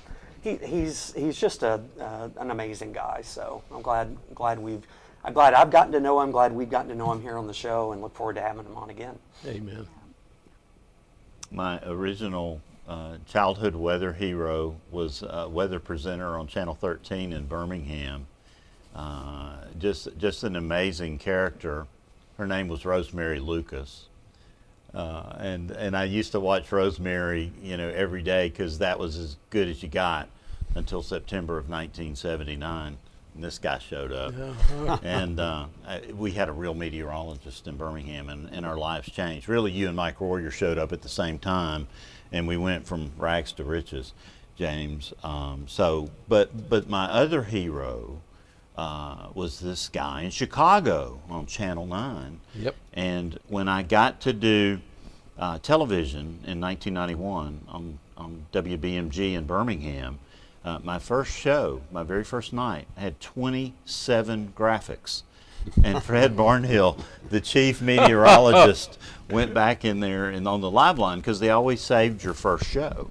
And Fred went back in and renamed it, and it said Bill Murray's Tom Skilling Show. But my dream, my white whale on this show as the guest booking officer was Tom Skilling. Yep. And Jim Stefkovich, good friend of ours, who was the MIC at Birmingham, told me, I know Tom, I can get him for you. I can get you the contact information. You'll have to reach out to him. And I reached out, and he was so gracious. And he's like, I'd love to do it. And so we set a date, and, we set the calendar, and we got close, so I started emailing him. Tom, just confirming you for next Monday. Nothing. Crickets. We had to move it to Monday morning because he couldn't do it in the evening. So James moved his entire calendar. We're sitting there at 9 o'clock ready to go. No Tom Skilling. And I'm just heartbroken. I'm going to be fired as the guest booking officer. This is my last day. And I'm laughing about it, and all of a sudden the phone rang. And I'm like, okay, yeah, maybe it's Tom Skilling, And I go answer the phone, and it was. And he's like, Bill, I've misplaced the invitation or whatever. And we had him on, and he was just as incredible as you would ever imagine. And we had him on another 2 times after that. I just talked to him. He was walking on the beach in Hawaii. He's loving retirement. WGN's bringing him back to do a lot of really cool projects. Good. He's gotten to do some, working with the, following weather information with United Airlines from their forecasters, their meteorologists, all the way into the cockpit, and getting to go up and fly, with one of the, because he said the captain came out on one of his trips to from Chicago to Honolulu and said, Mr. Skilling, I saw you on the manifest, and I just wanted to come out and speak to you. But he is the most gracious, incredible human being. And here, I don't think there's a mean bone in his body. He's one of the nicest men you'll ever meet. Yes, I saw this man at the NWA in Madison. Yeah. He was on the floor, in the exhibits, and he was just bundled up. He had like a deer hunter's hat on or something. And I thought, who is that man? And I looked, it's freaking Tom Skilling. And but this is my 58-second segment about Tom freaking Skilling. I had the privilege of interviewing Fujita, and Bill and I were talking about that wonderful American Experience program on him. He was amazing. He really was. I remember asking him one time when we were sitting down, he had shown us the little tornado machine he had in his office. And he would put Lionel Train models in there and then film them as he brought this little laboratory created tornado over them. And then play it back in slow motion to understand what was happening to the little miniaturized structures, how they were coming apart in the tornado winds. And I remember said to him, what would you do, Dr. Fujita, if I told you there was a tornado coming? He said, I'd grab my camera and go up on the roof to watch it coming in, And he was extraordinary. He really was. I was moved to tears during that that program. Yeah, there's nobody like him. He's one of a kind. And, Well, Tom has a wonderful heart, and that's what I have learned being around Tom through the years is a servant's heart. He cares about, he can load 50 graphics up in the weather machine. and make them make sense. Yeah, and make them make sense. But the thing I know from just dealing with him personally in a couple of situations is that he has a big heart. He does. Yeah. I love that the show The Bear, which has been an award-winning show, Sydney, the sous chef on the show, when we had him on the last time, we pulled that clip because she looked and she said, "It's an order for Tom freaking Skilling." And I was like, we played that for him and he got the biggest kick out of it, James. He was great. So again, we've had so many amazing guests, and the ones that were special to me were the times we had meteorologists from the generation before mine. What they did, these men and women, they paved the way for me and so many people that are doing what I do today. Without them, we wouldn't have this opportunity. And so I think one of those legends was a man named Roy Leap. Roy worked in Tampa for a long, long time. Yep. A true scientist, a communicator, and what he did, of course, obviously with tropical weather, but everything else was amazing. So let's roll some of this audio from Roy Leap and his appearance on WeatherBrains. First of all, it was pretty rare to have a meteorologist on television. The weather was made fun of in the 1950s. Mostly you had maybe a beautiful young lady giving out the weather information. At worst, maybe the newsman gave it about 30 seconds and a funny joke along with it. So there was not much thought about it. But finally, stations like mine, which was owned at that time by Oklahoma Publishing Company out of Oklahoma City. They owned WKY, and they also owned WSFA there in Montgomery. They began to get serious and looked for hiring professional meteorologists. Being a station that was owned by a newspaper, they took journalism very seriously and moved it over into television. So it was one of the first stations, but I want to tell you, there was a lot of early days of kind of competition and bitterness back in those days, even with the then called Weather Bureau, because the Weather Bureau thought that we were infringing upon them, making our own forecasts and having radar and things like that. So it became a job to just continue to make good relationship with the Weather Bureau, which you had to rely on, of course. It was tough, but finally, today it's thought that it just perfect harmony. Roy Leap was a true pioneer of television meteorology. Another voice I heard in one of our segments was Dick Goddard from Cleveland, who was another pioneer. And to have these men on this show and let them kind of share their experiences, I think that's outstanding. We're capturing history, the history of the weather enterprise, especially on that broadcast side. So it's been an honor to have people like Roy Leap on this show. Yeah, James, there's no question. And tonight, one of our colleagues, Kim Clocko-McClain, Dr. Kim Clocko-McClain, couldn't be with us because she had to get up this morning, put on her cape, and fly to Denver to basically be there to make a show of force for the Space Weather Conference, which is being held there. A lot of conferences are being gutted right now because Weather Service people can't be there to participate. And so Kim felt it really important that she be there. But she also felt that it was really important that she be here tonight since we're going to have all of our panelists together except for James A., who's on spring break. So, I was like, Kim, that's a terrible travel situation for you to go all the way there, have to come back, to Huntsville, but I could hear that she desperately wanted to come. So I was like, by all means, please come, and she'll be joining us tonight. You won't have the benefit of seeing her, but she joins us by video tonight from the Denver airport.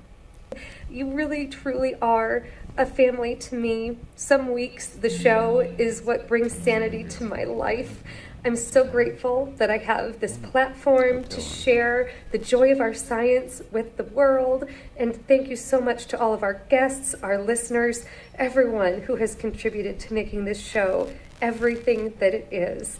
Congratulations on 1,000 WeatherBrains. That's awesome. Yep. I'm so glad we get to see her.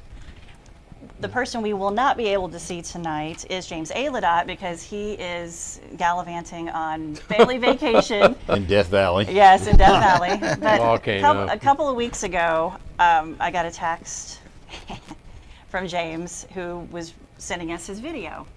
And I watched it, and I was just blown away by the special video that he sent, and I just kept it under wraps. No one has ever seen this video. Uh-oh. It is very, very good. It's very, very creative, and boy. it just speaks for itself. So, Oh, boy. Ben, go for Wow. it. Oh, boy. Belt in, let's do everybody. it. A huge congratulations to WeatherBrains, 1,000 episodes. I know we make fun that they said it would never last, but I think some people did say it would never last and we would run out of things to talk about. We've covered a lot of really important things too, and to me, the most important ones as a girl dad are the ones that empower my daughter to dream that she can do anything she wants to do. Tabitha and Katie and both Karens, Kosiba and Karen Hatfield, and Jen Walton too, just to name a few. Now, as far as my favorite shows, any of Greg Carbon's shows, his year-end recaps, because for some reason I lose track of what happened during each year, and that really helps center me, understand what happened. Now, another thing that the WeatherBrains have been doing over the last year, while I'm out in California with my family, I want to take a look at some books that you guys have written. The first one, Troy, how about that? The Typhoon. Yeah. Yes. The chemical recurring cycle has corrected the forecast. Hookem books. Finley. And that's from the Hookem Press, it looks like. I'll get you, James, for that one. Dr. Neil Jacobs has written this one. This one's got to be good because it's got a big fire-breathing dragon on it. Copperheads, belch spiders, giant waves, trachea blockages, minivans, and sharks at me. Yeah, that's another Monday. Nice work. And that's from the Machine Learning Book Press. That's kind of ominous sounding. And our fearless leader has written a very thick book. Look at that. Social media, it's just too kind, compassionate, and empathetic. How to spice up your post with histrionics, hatred, and red arrows to maximize clicks. That's from the Consultant Press. Nice work there. Got another one. This from our Northern High Latitudes WeatherBrains panelist, all about tornadoes by Jennifer Naramore. Why all other rodents suck and trying to understand severe local storms. Apparently they do. We move on down to Norman, where Dr. Cloco McLean has written a, look at that, it's nice, got flowers on it and everything. The 5-point Likert scale is the answer to all of life's problems in one simple survey. Everything is so simple to measure and model when you use a Likert scale, apparently. And yeah, that is from the Red is Bad Press. And Bill Murray, our traveling WeatherBrain panelist, had plenty of time on airplanes and Amtrak trains to write this one. The Wi-Fi and waffle maker are just too slow. Where to find the secret speed-up codes to everything, and successfully DoorDash on Amtrak. Tracking wow. Very weird publishers around here. Just down the turnpike, Rick Smith. Do you think they'll go high risk? The saga of why big weather never rates severe risk tornadoes and hurricanes as high on the scale as it could. That's from the Ride South Press. It's not a very well-known publisher, but it works. And of course, I've been a little busy too. Should have been working on my dissertation, but instead I've been writing puns in our chat. How true. How true. Why being called a mesa is the highest form of flattery. And if you look right there, kind of hard to see, but the Los Angeles Times says, make it stop. It's just terrible. Congratulations, WeatherBrains. Awesome books, too. And can't wait to see what the next 1,000 WeatherBrains episodes will bring.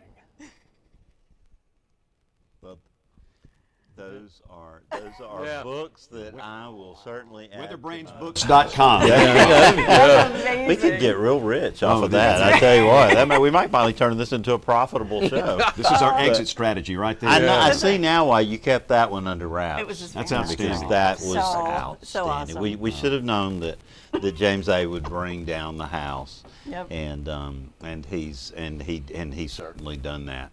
But you all know, many of you know, I've been stressing over this show for about the last 100 episodes. And he pulled his hair out. He pulled his hair out. Yeah, truly, yeah. Literally the last 3, I pulled them out. Yeah. And but about 6 weeks or so ago, it all came together. And many thanks to Cherie Smiley at Barron, who got hold of Bob for me. And Bob was so gracious to, because this is no small undertaking.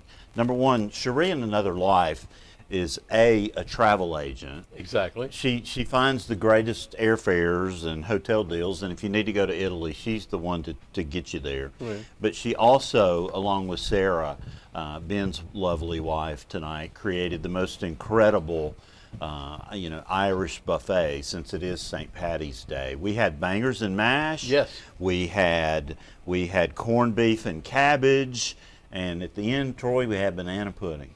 I don't know. I saw 2 desserts. That, there was some good stuff. Yeah, but it was fantastic. Traditional Irish banana pudding. Yes. But the reason we're here tonight in this beautiful operations center, fortunately the phone hasn't rung, or we'd have to answer the calls, Bob said, but is because of the man that's here tonight. Absolutely. And I was a little hotel GM in 1989, and I had literally a 1200 baud modem, as James always likes to say. Yes. And I would download data from weather data, and I would hand plot it.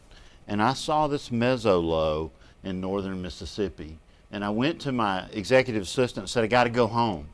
And she said, why? I said, because we're going to have a terrible tornado in Tennessee Valley. And I went home to watch this guy and this guy that afternoon, because the Huntsville tornado happened. And it changed history in a lot of ways. And this man vowed to never let it happen again. And Bob Barron, your work now is incredible. It's not only just you've taken over television, but now you are equipping governments around the world. Yep. And now you're building an incredible exhibit at the Space and Rocket Center as part of your institute.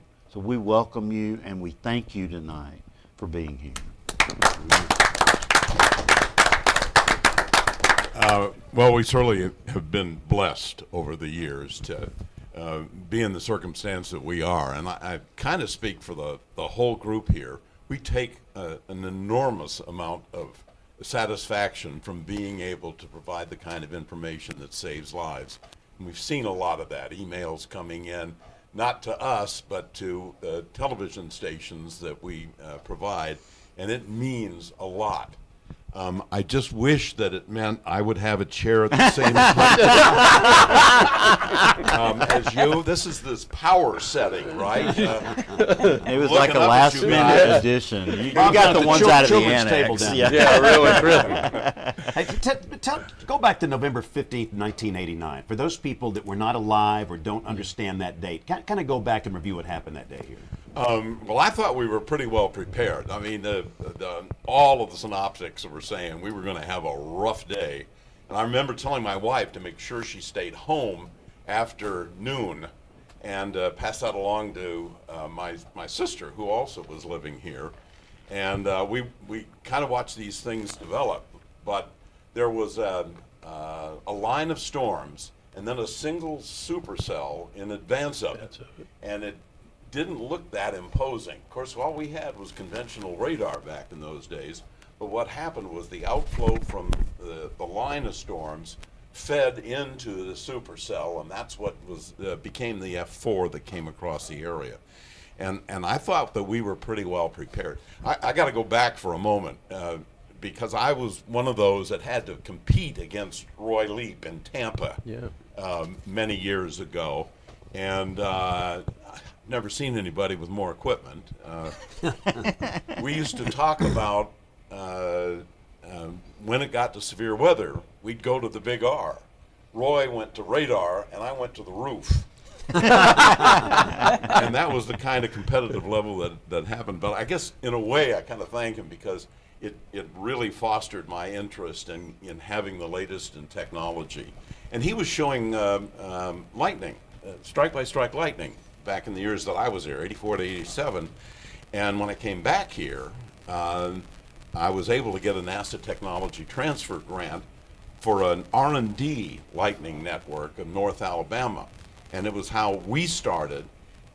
It wasn't so much the lightning strikes, but the fact that we had to create a map that we could move around on, a vectorized type map, rather than a rasterized, and so we could zoom in on storms. So I'll get back to November 15th, 89. I thought I was prepared for severe weather, but it came without warning. There was not a bit of warning anywhere. All of the first responders, National Weather Service, all of the media missed it. Formed just to the west of the city, came right across the downtown area, and we lost 23 people that day. And in the wake of it all, and I know you all have been through the same thing. We talked with those that were intimately involved in the tornado, and particularly latchkey kids who were there by themselves at 4:30 in the afternoon, and that was very much of a trauma. It was one of those epiphanies for me, and I said, we got to do better. And so incorporated the company just a couple of months later, February of 1990, with an idea of, we've got to do better. How do we do better? Came down to three things. You got to detect a dangerous storm. You've got to disseminate the information specifically enough, with enough specificity that people will respond. Those in harm's way will respond, and you've got to get the people to respond. So detection, dissemination, and response, and it all had to happen within about a 10-minute period, or we started losing people. And that's actually what the company has been doing for the last 35 years, working on those three areas. But that first radar product changed everything, the Fast Track. It was good. It's still good. It changed everything in how the radar is displayed and how people use radar. It was amazing. It's become just everybody does the storm tracking, but it's the identification of the severe weather, and it's the determination of who's going to be affected, and then getting that information out with a great degree of specificity, like somebody I know here who knows every road, every church, every area and every barbecue in the state joint of Alabama. That's the kind of information that gets people to respond, and I'm glad to have been a part of it. In the fact that Barron is headquartered here in Alabama, where this happened, it's remarkable to see. And you've gone way beyond television now. Talk about the company. Oh, I'm a leader in my own mind, legend in my own mind. Well, I retired, withdrew as CEO of the company here about 3.5 years ago, undertaken by another Bob Dreiswert, who's done a wonderful job with the company, moving us forward. And I've decided that rather than be involved in all of the honeydews that you normally get when you retire, that I go ahead and start an institute, a nonprofit institute, and I'm working harder now than when I was a CEO. But we've got a couple of major efforts going forward that I would like to make a little announcement about. Please do. A multi-million-dollar weather display that will open at the U.S. Space and Rocket Center in 2 weeks. March 31st is our date. And it's how we know the weather. Introducing the Barron Critical Weather Institute. Back when I was in television and speaking to schools, but we'll just show a part of this because this is 5 minutes long.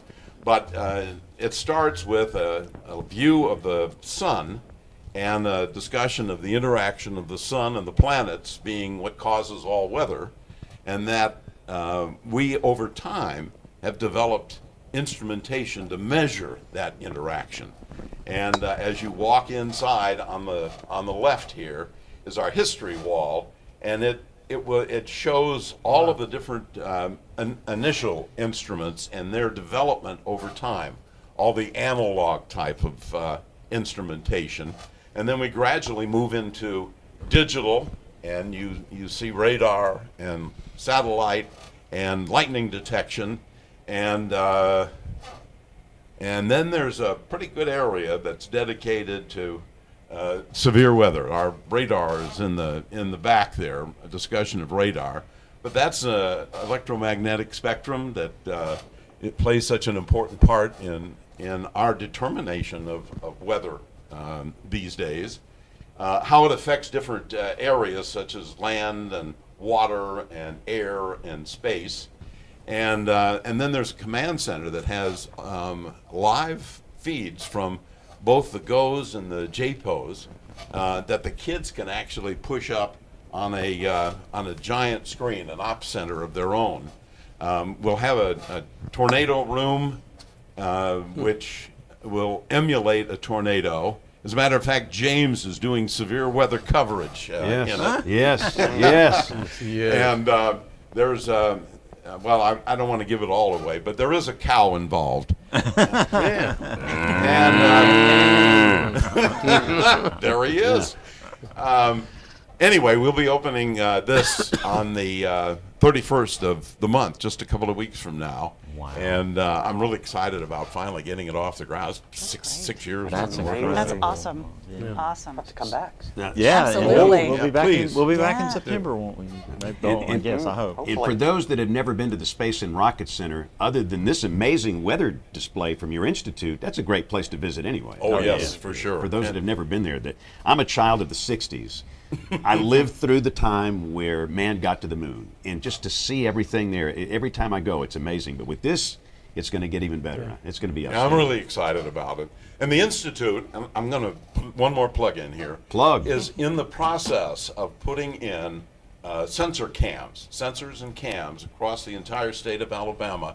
It's my legacy, my last joust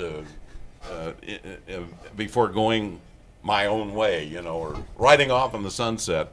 And we're up to about 100 now with the help of emergency management, a particularly good help from Alabama Power, who's been putting some in for us across the southern 2/3 of the state. And anybody can access those cameras and the sensors, 10-second updates on both. And all you need to do is either go to the Barron Institute webpage, and there's a view map there, and it's all interactive. You can do time lapses and a bunch of other things. Or you can download that Alabama Safety Net, which we gave to the state of Alabama back in 2012, and I've added the interactive map there so that there's an app that accesses it. But we've spotted 3 tornadoes so far, and I think as we continue the build out, we'll do even better. Wow. Well, Bob, thank you. This is outstanding. Yeah. Bob, the one thing I was going to talk to you about, you and I have been friends for a lot of years. And tonight, as I decided, we were discussing kind of offline, what do we wear? I thought I would wear my company t-shirt, my shirt for here tonight. And that's a tribute of what Barron Services was and what Barron Weather is now. The private sector the government does their job, the National Weather Service. We're going through some issues with that now. But the private sector is extremely important, and what you contributed and what the people in this building have contributed at Barron Weather. Sometimes I feel like you're sort of tucked off the side, but what you've done is just amazing. I appreciate that. Could you tell that to my wife? No, but I remember the days. I've been in training a couple times in this building while I worked back in television, like we both did, and it's just amazing. The private sector contributes as well. Our private sector and meteorology in this country is very important, and you and your colleagues have done an amazing job. Well, I think we've all worked together, to build out what we have, and my own concept of life is that we've had this giant puzzle put up on a wall, and gradually you put pieces and you understand more. I don't know what happens when you put that last piece in. We win, maybe. I don't know. But I've really enjoyed being able to add a few pieces to that puzzle. You've added more than a few pieces. That's right. He makes my job so much easier. And Absolutely. again, we use Baron equipment, and I will tell you, it makes my job easier. It is so much better for the people. It makes a tangible difference for the lives of the people of this state. The graphical ability to show weather, especially life-threatening weather, and thanks to you for that. Well, if it weren't me, I'd be real embarrassed by all of this. You're a legend, Bob. Thank you. You are. Thank you. God bless you. Thank you. And thank you for making this possible tonight, Bob, and your entire team here at Barron Weather. Well, we've got some more videos that have come in from a lot of good friends. We'll start with our good friend Kevin Laws from the National Weather Service in Birmingham. Hey, WeatherBrains crew. Congratulations on show 1000. Funny story, my oldest child, she was born on January 31st, 2006. So to put that in perspective for you, she's now at Auburn. So that's how long you guys have been on the air. Long time. You know, I think about all the shows that you guys have done over the years, and it's just amazing the amount of knowledge and weather information that is just collected in all these shows. It's a great place to have them all. It's just amazing accomplishment, and you have my sincere congratulations, and look forward to show 2000. Take care.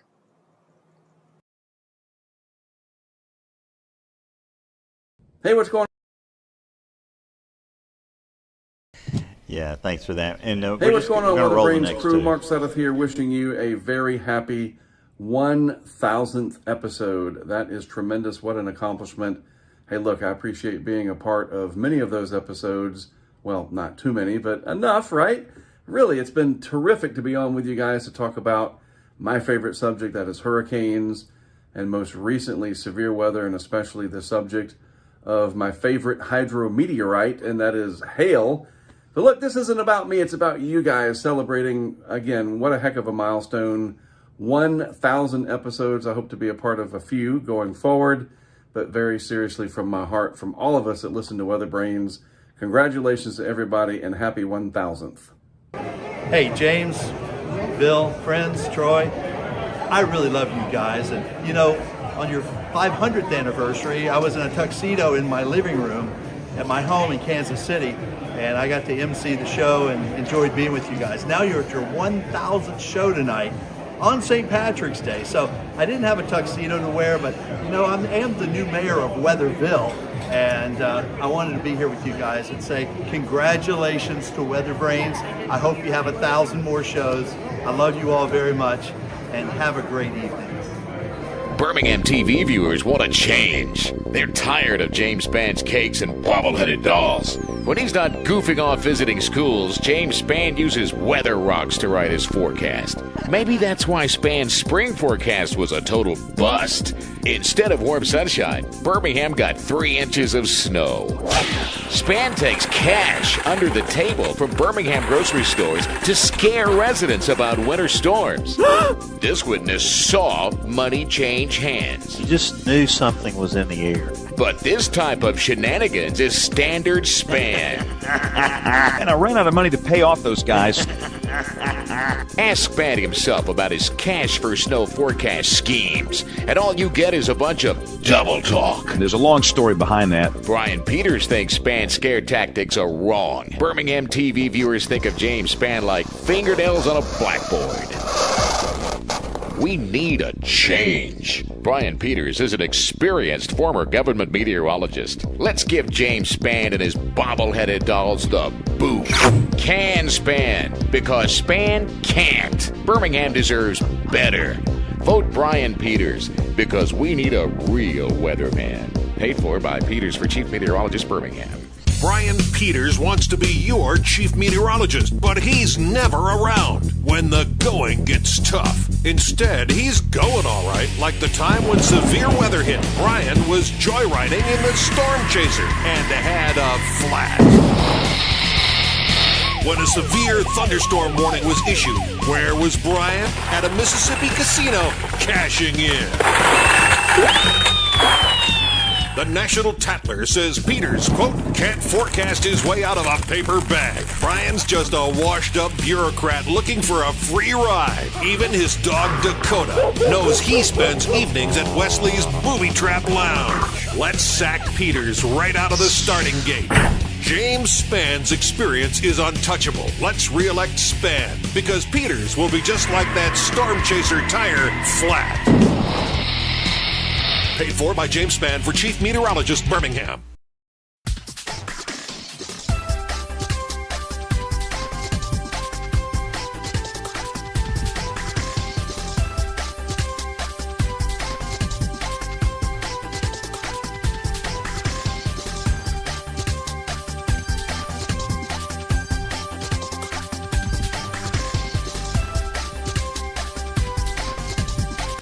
Wow.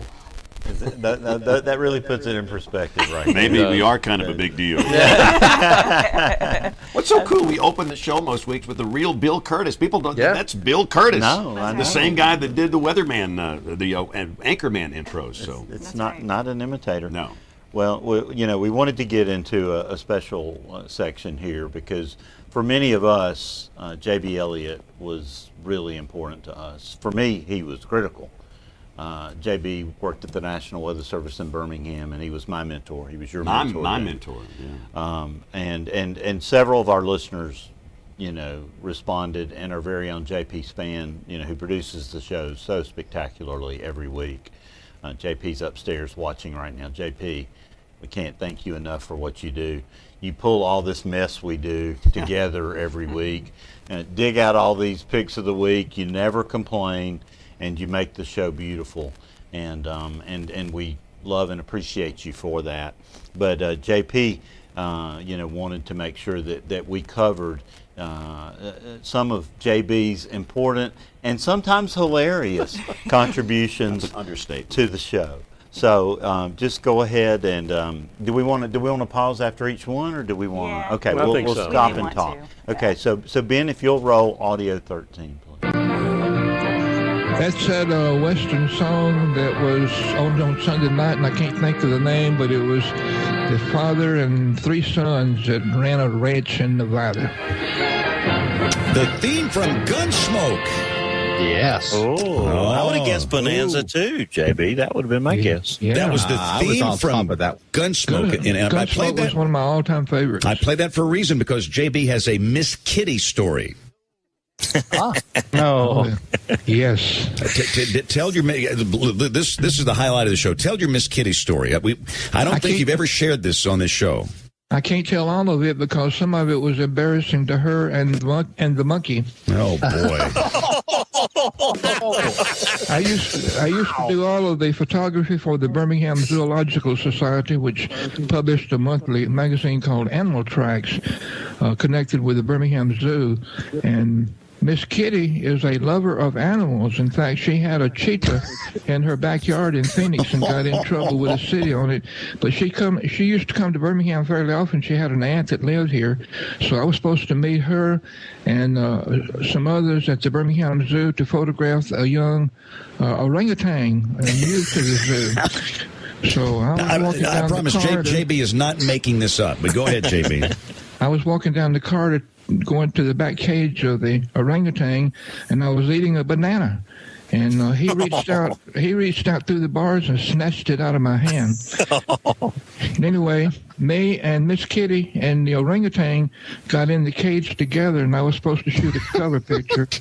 And the little orangutan immediately fell in love with Miss Kitty, and became started advances on her.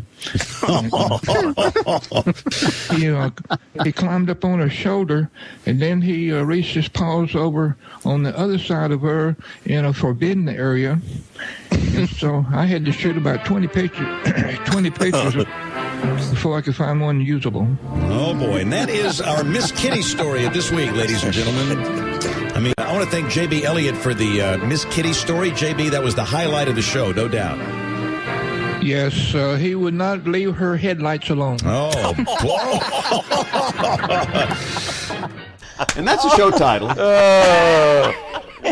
That's a show title. Wow. JB was a Sunday school teacher and is as straight-laced as they come. Right. He was on the edge on that story right there. He almost fell off the cliff on that, but I've confirmed that story actually did happen. So Miss Kitty was. What's the right? I'm not even going to talk about it. I mean, no. We'll have to call in HR. Yes. If we talk about it anymore.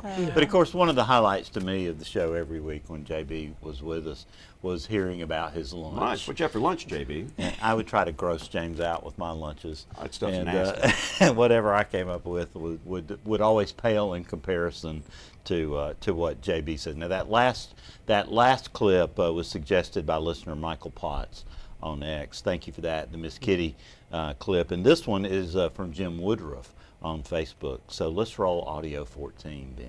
What'd you have for lunch today, JB? Ooh, lunch. I almost forgot to eat lunch, and it was late.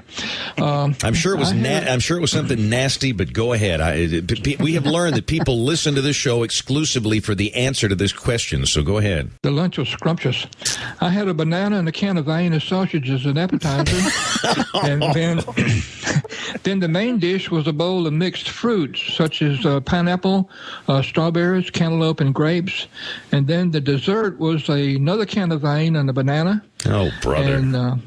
And electrical and delectable diet ginger ale for my drink, and later I relaxed with a cup of coffee and a third banana.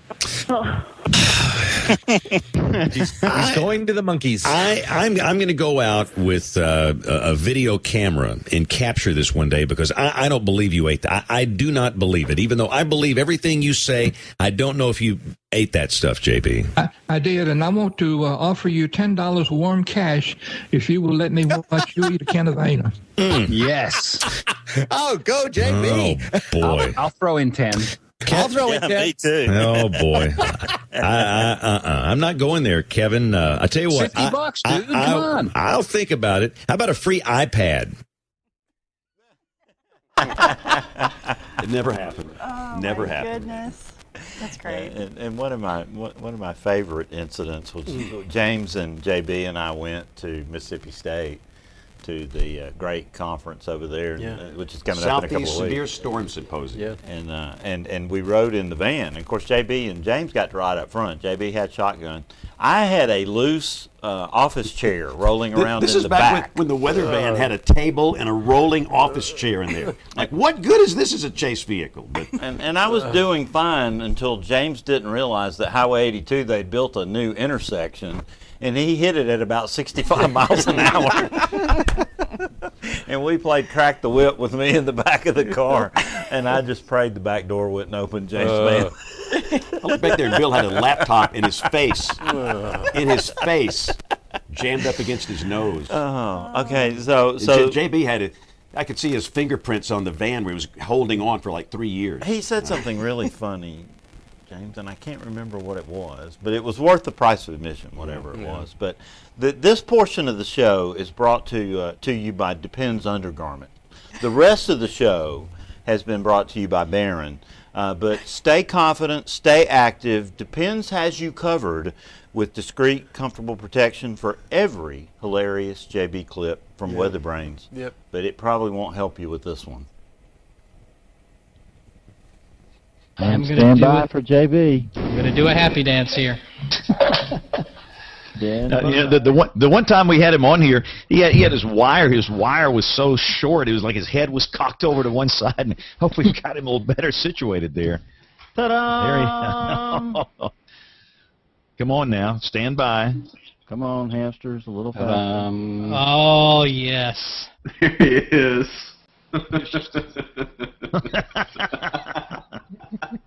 Why are we all laughing at them? I mean, this is a magic moment. It is. We're touched. Oh, if I had some champagne, I would actually drink it.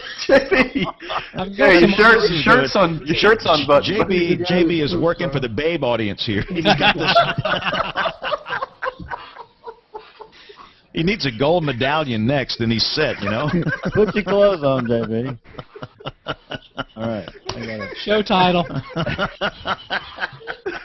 No, it's, what is it, a gold medallion? Is that the show title? Okay. No, put your clothes on. Yeah, put your clothes on, JB. Put your clothes on. Okay. All right, I'm in now. Thank goodness. Oh boy! Now we got to get Brian. I'm surprised Daryl was going to hang up on us here in no time at all. Daryl, this is the worst night. I got all night as well. This is the worst night of your life. Maybe I just hung up on you. Okay. You hung up on me? Yes, so you can hang the phone up now. And tilt your camera down a little bit, JB. We're only seeing your chest. I got it pointed toward the keyboard now. I need three hands. Hold on. How's that? See, this is. I don't even see me.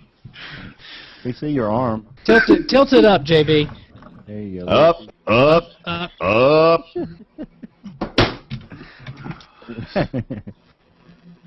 Now I see you. There you go, buddy. There you go, buddy.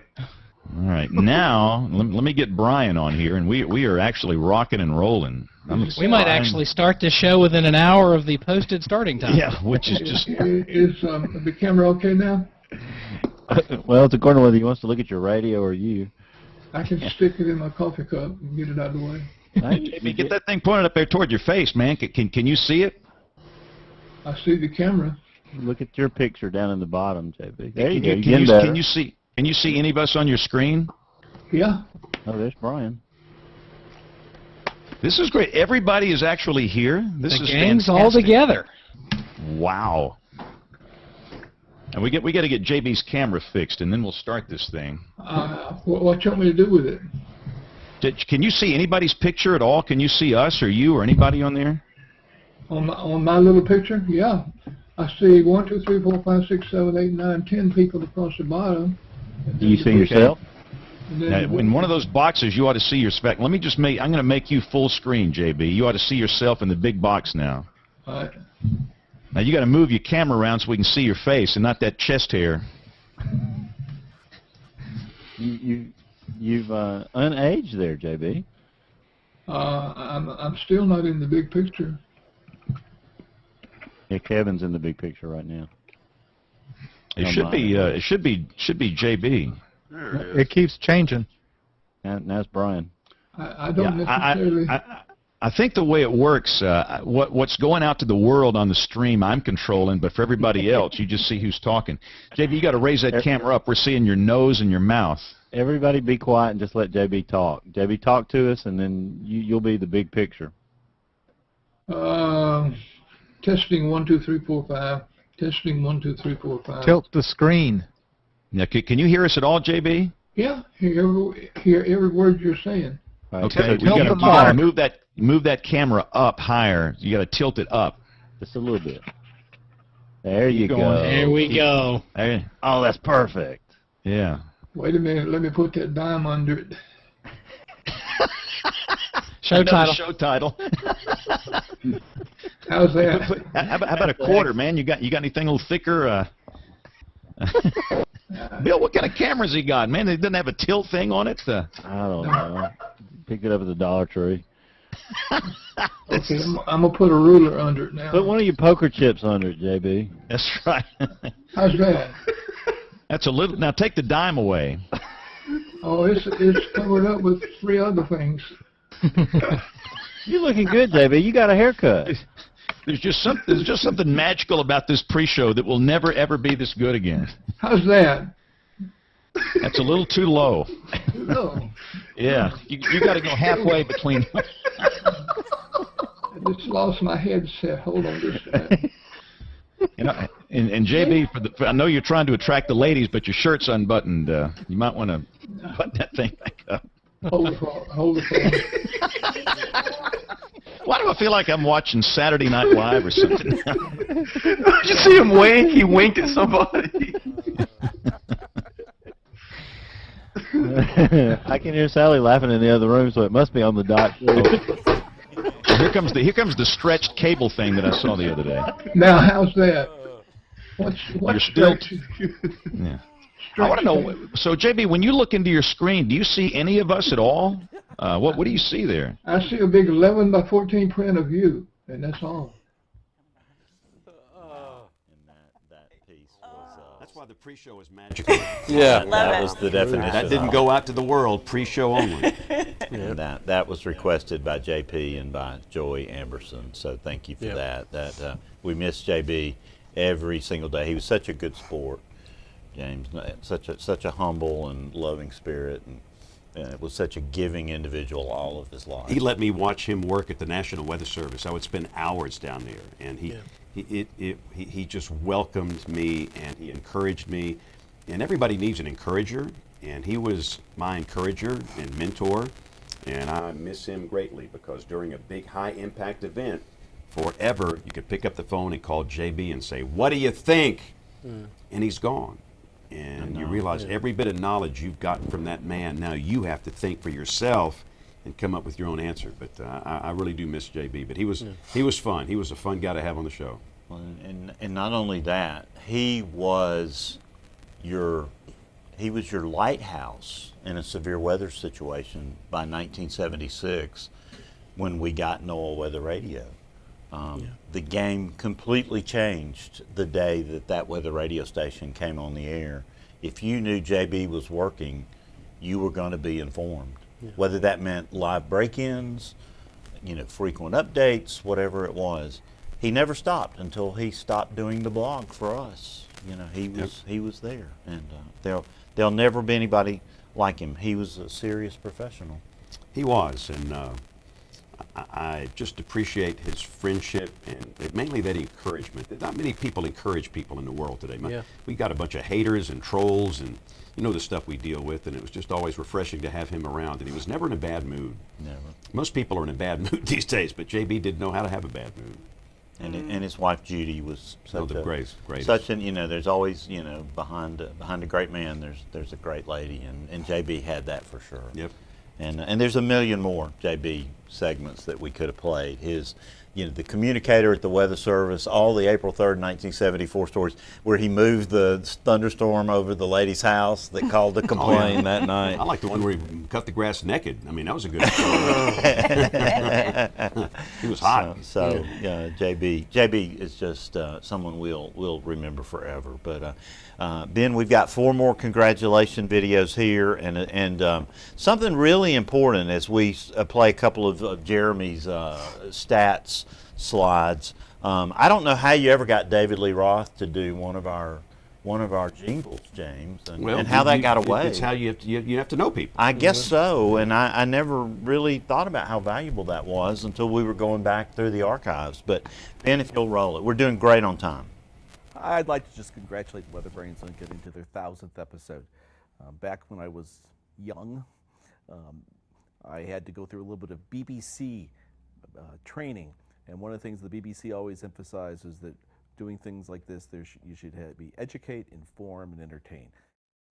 Has done all of that. I think the thing I'm most impressed by is you've gotten to a 1000th episode, and what's really amazing about this, I'm glad you numbered them along the way because I'm not sure how many of you could have counted to 1,000.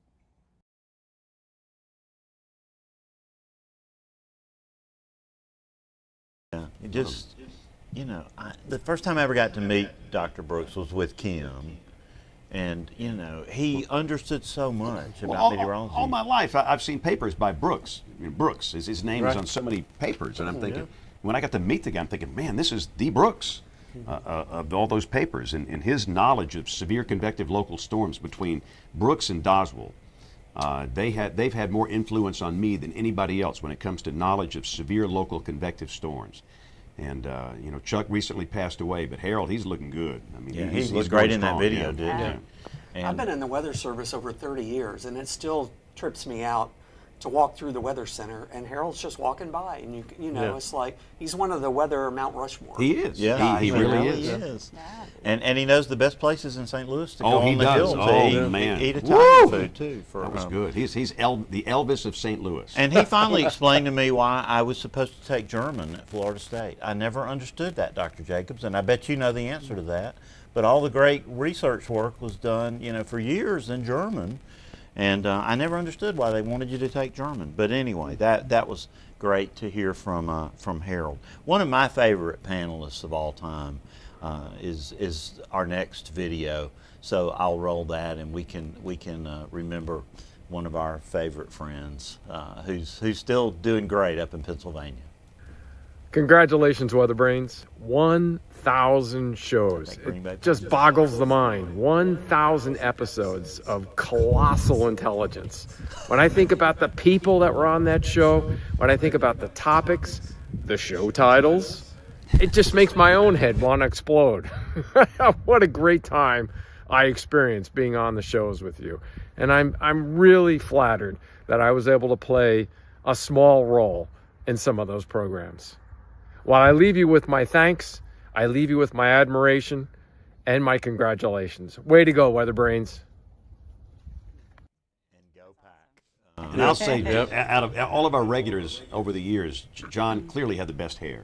I mean, he had some good hair. Well, but John's just great. He was so good to have on the show. We love John. And the most gracious and just and brilliant. And I did get him some Bart Starr stuff from Cherry Starr before she passed away. So I bet he loved happy to make that happen. He loved Bart Starr. Yeah, Bart Starr, of course, a great Alabama quarterback. Next video comes from our friend Bruce Jones. Of course, Midland's been a huge supporter of the show, and I have to give them a shout out, for what they do to help us and to help everyone in the country be ready for severe weather with Weather Radio. Ready? I'm meteorologist Bruce Jones with Midland Radio Corporation, and James Spann, Bill Murray, congratulations on episode number 1,000 of WeatherBrains. This podcast you do is fantastic. It gets everybody excited about weather, but most importantly, it teaches everyone to get prepared for severe weather and have multiple redundant ways of getting warnings, including NOAA Weather Radio. Thank you for your support of NOAA Weather Radio, for your support of the National Weather Service, and thank you for helping us build a weather-ready nation. Congratulations again on episode number 1,000. Job well done.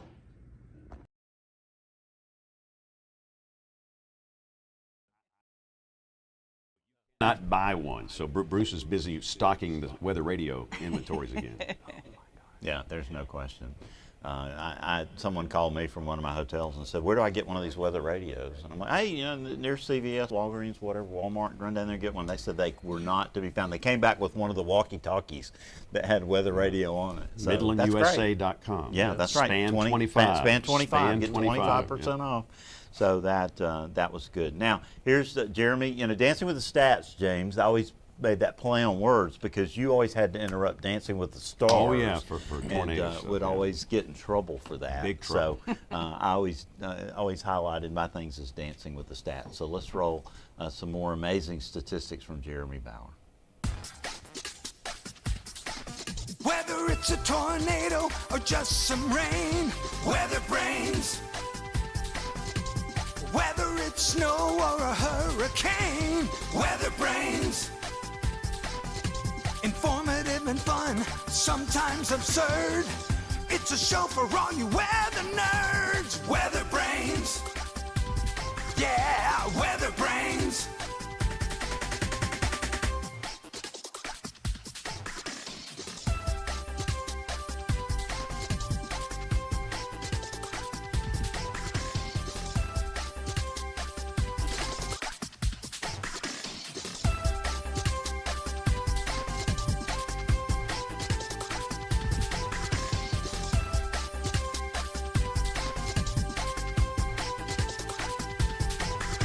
Informative and fun, haven't you heard?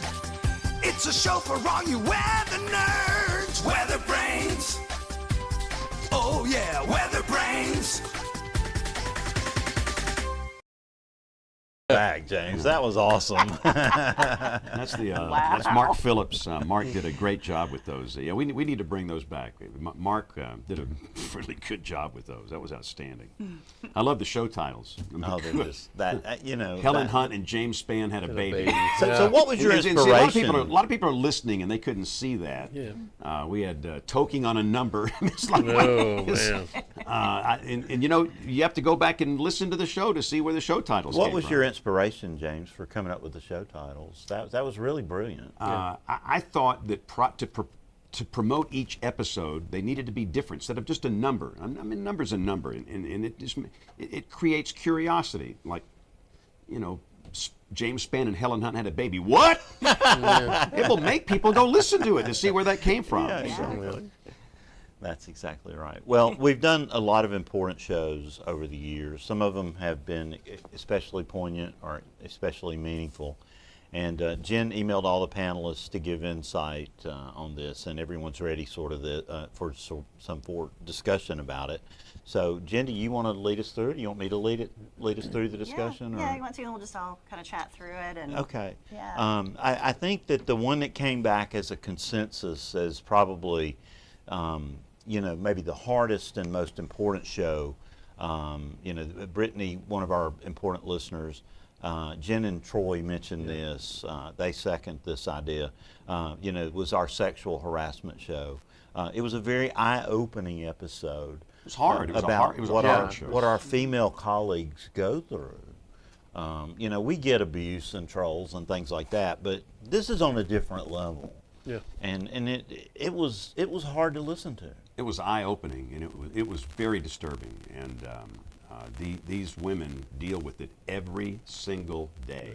They deal with it on a sunny day. They deal with it when they're trying to save somebody's life. You look at the chats on YouTube and the social channels and live coverage, it's absolutely horrifying. And we've got to step up and be sure we're there for them, because it's bad. I will never complain about the stuff I deal with, but some of these women, that episode opened my eyes. I thought I knew, but I didn't know until that show. That show in particular, I mean, what I remember about it is that it shut me up. I sat there, it got silent on that show listening to what we heard that people were having to go through, that no one should ever have to go through. And Dr. Neal, you really responded about that show. That show touched your heart greatly. I remember you had a lot to say and a lot of commentary on that. It did, and that was one of the things that I didn't realize when I went to work at NOAA were the problems in the agencies on that. And I think with going in there and all this hype about improving numerical weather prediction, I think that the thing that I'm most proud of was standing up the workplace violence prevention program and the sexual harassment. There's training modules, there's victim advocates, there's a lot of stuff, and it was awesome to have Kelly Bonner come on as a guest and talk about that. Yeah. So. And the amount of issues I've had as a female and in radio is small compared to what the TV women have had to deal with, and just to step on the camera and say, oh, you're wearing yellow for me, we're awful things that people say that are just disgusting, and the harassment and the stalking and all those type of things, and I think it scared me from even doing TV meteorology. And so it was eye-opening for me too, and it was therapeutic. And I think for folks like Brittany and others, it helped them a lot. It helped them to realize they're not by themselves in this type of an atmosphere. So.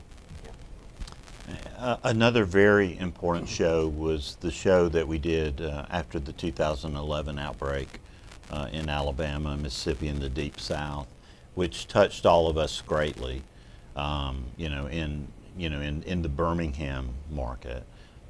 James, that was just, that general, we realized about midway through it, this is another April 3rd, 1974, and then toward the end we realized this is like our Black Swan event, March 21st, 1932, all over again. This may end up being the deadliest outbreak in Alabama history, and it came darn close. And we were still learning about it for that Monday night, and most of us were still in shock. And for those that know me, I didn't talk about that day for 6 months publicly. I had nothing to say. I didn't know what to say. I needed to go through every emotion in the grief process. I needed to go through anger, depression, and that's not me. For those that know me, that's not me. But when you grieve, you have to go through these things, and I needed some time to do that. But then I was still in a state of shock. And I remember opening the show with Amazing Grace. And I just wept like a baby.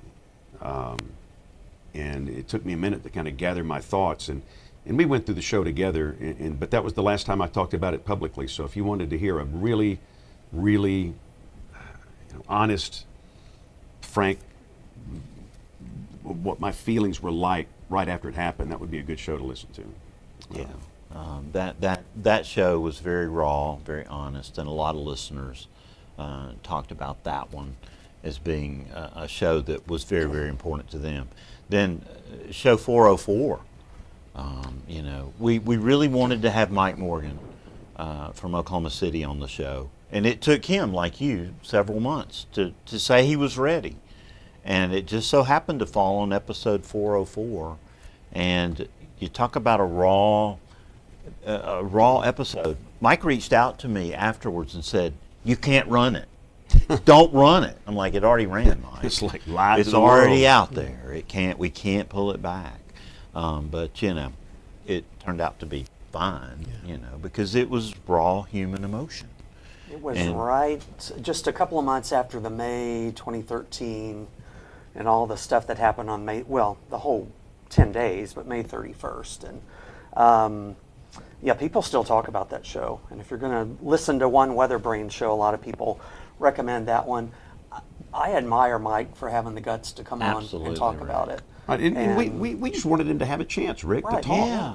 And I'm glad he did. And he still listens to the show. I talk to him all the time, and he listens to WeatherBrains. And I think he, looking back, probably is glad that he did that. Good. But I mean, he had things to say, and I mean, we all learn things from every event we go through. So I'm proud that he did it.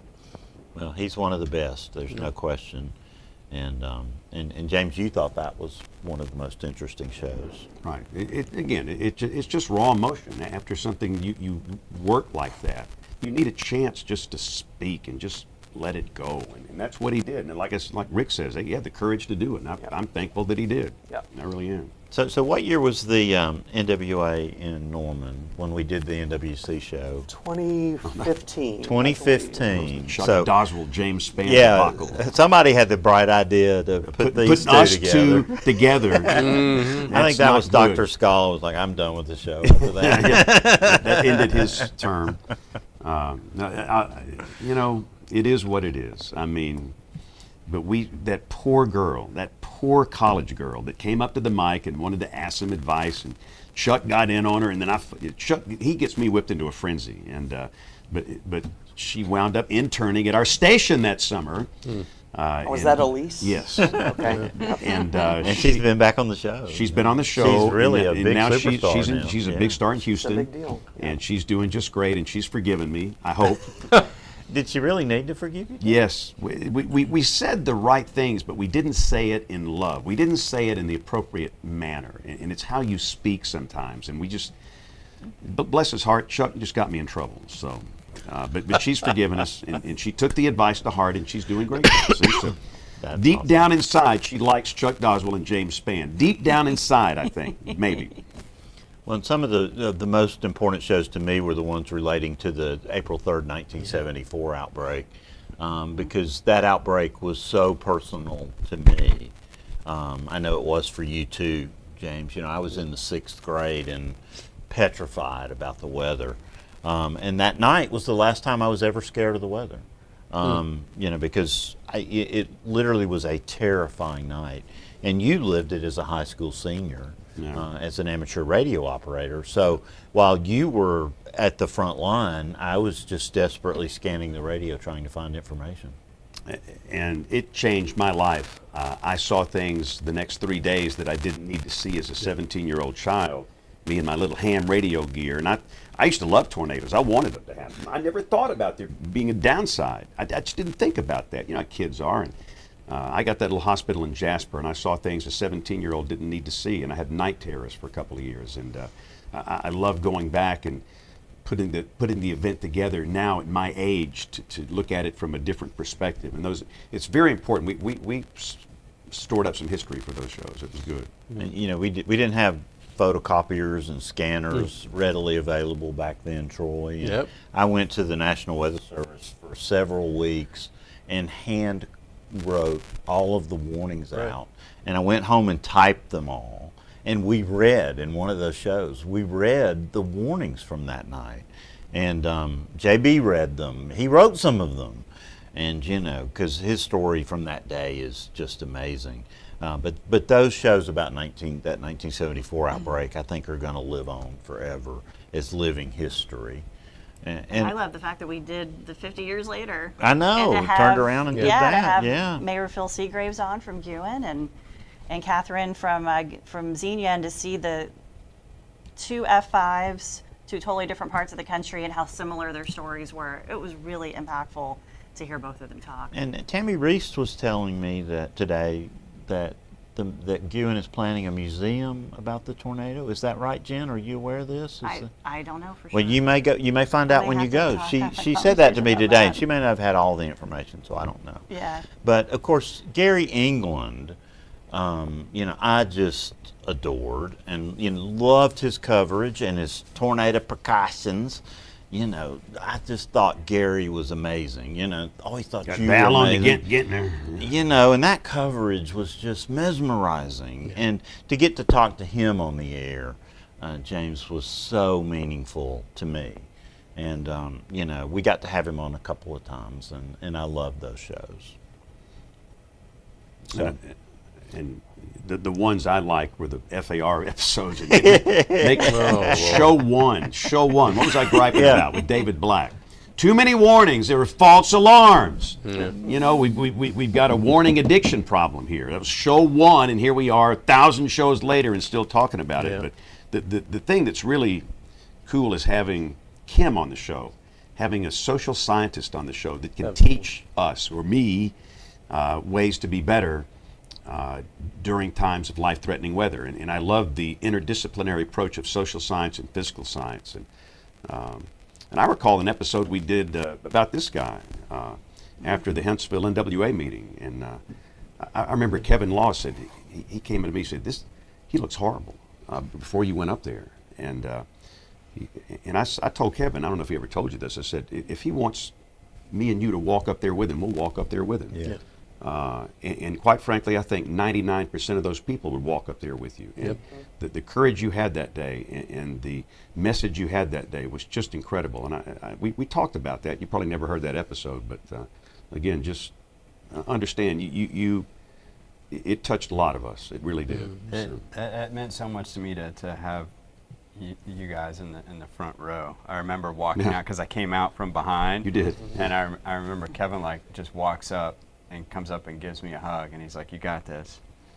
And when I looked out, it was like, felt like 1,000 people, and they were all holding up their phones, filming. And you had the New York Times, you had all the national media in that room, and this man didn't know what he was going to.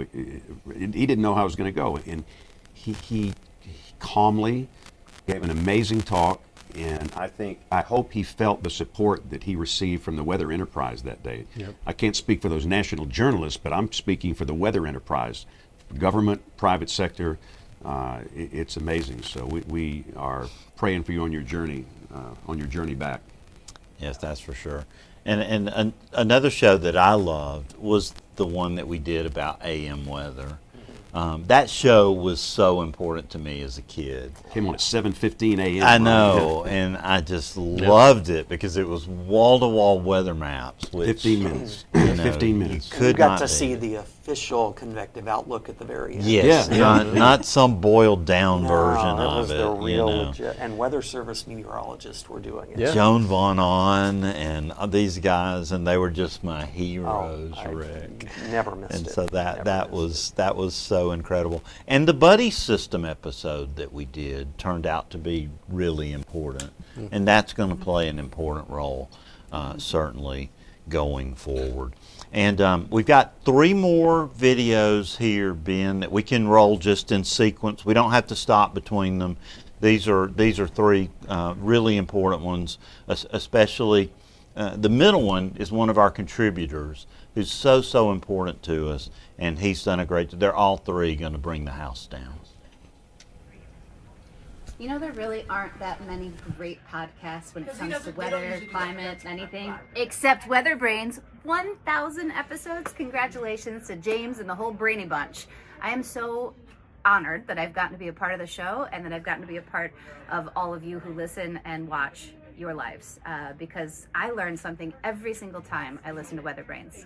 Congratulations. Here's to 1,000 more. 1,000 episodes. 1,000 times that James has come to us live from the fanciest broom closet you will ever see in a TV station, along with Bill from whatever sensibly priced hotel his schedule finds him in. They're joined by Kim and Rick and Troy and Jen and other James, not to mention all those past regular panelists over the years. And of course the parade of guests, representing a who's who of the weather enterprise. And when things are particularly slow and there's something cool happening in the sky, sometimes me. Let's understand what kind of rarefied air we're talking about here. The average podcast doesn't make it past 6 months, or about 8 episodes. And a lot's changed since that first episode, somewhere around the beginning of 2006. Back then, we had 9 planets. The New Horizons mission had just launched, the beginning of 2006, and was on its way to visit Pluto. And like New Horizons, WeatherBrains has kept going, on into the Kuiper Belt of weather, if you will, for new explorations. Now let's put those 19 plus trips around the sun into some cosmic perspective. If we ever set up a WeatherBrains bureau on Pluto, where it takes almost 248 Earth years to make it around the sun, by my math, we've got another 12,000 podcasts to go. But I'm confident we won't run out of guests. The chief booking officer is just that good.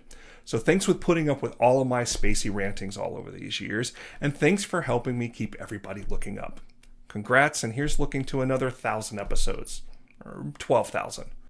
Hi, this is Ken Graham, Director of the National Weather Service. Congratulations, WeatherBrains, 1,000 episodes, absolutely incredible. So the entire Brainy Bunch team, great work, so much to talk about, so much educating and reviewing events and talking about the latest issues associated with meteorology, hydrology, science, and climate. Just an amazing job that you've all done over the years. I just wanted to thank you. Getting that information out there educates people, and we talk about the hot topics. You don't avoid anything, and I want to congratulate you for that. So on behalf of the entire National Weather Service and the times that I've been on the show, and sometimes impromptu, I'm walking by going, hey, can you sit down and put these headphones on? I'm good with that. Impromptu is fine. Congratulations, team. 1,000 episodes. Should be real proud of that.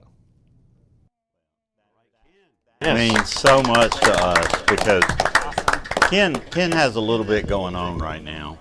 Yeah, and I think so. Yeah. For him to take time to do that means so much. And this just came in. We're not going to be able to share it with you tonight live, but we will add it to the produced podcast.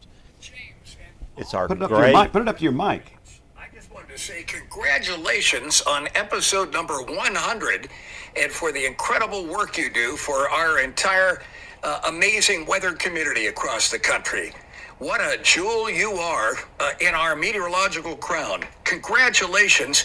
This is Tom Skilling up at WGN in Chicago.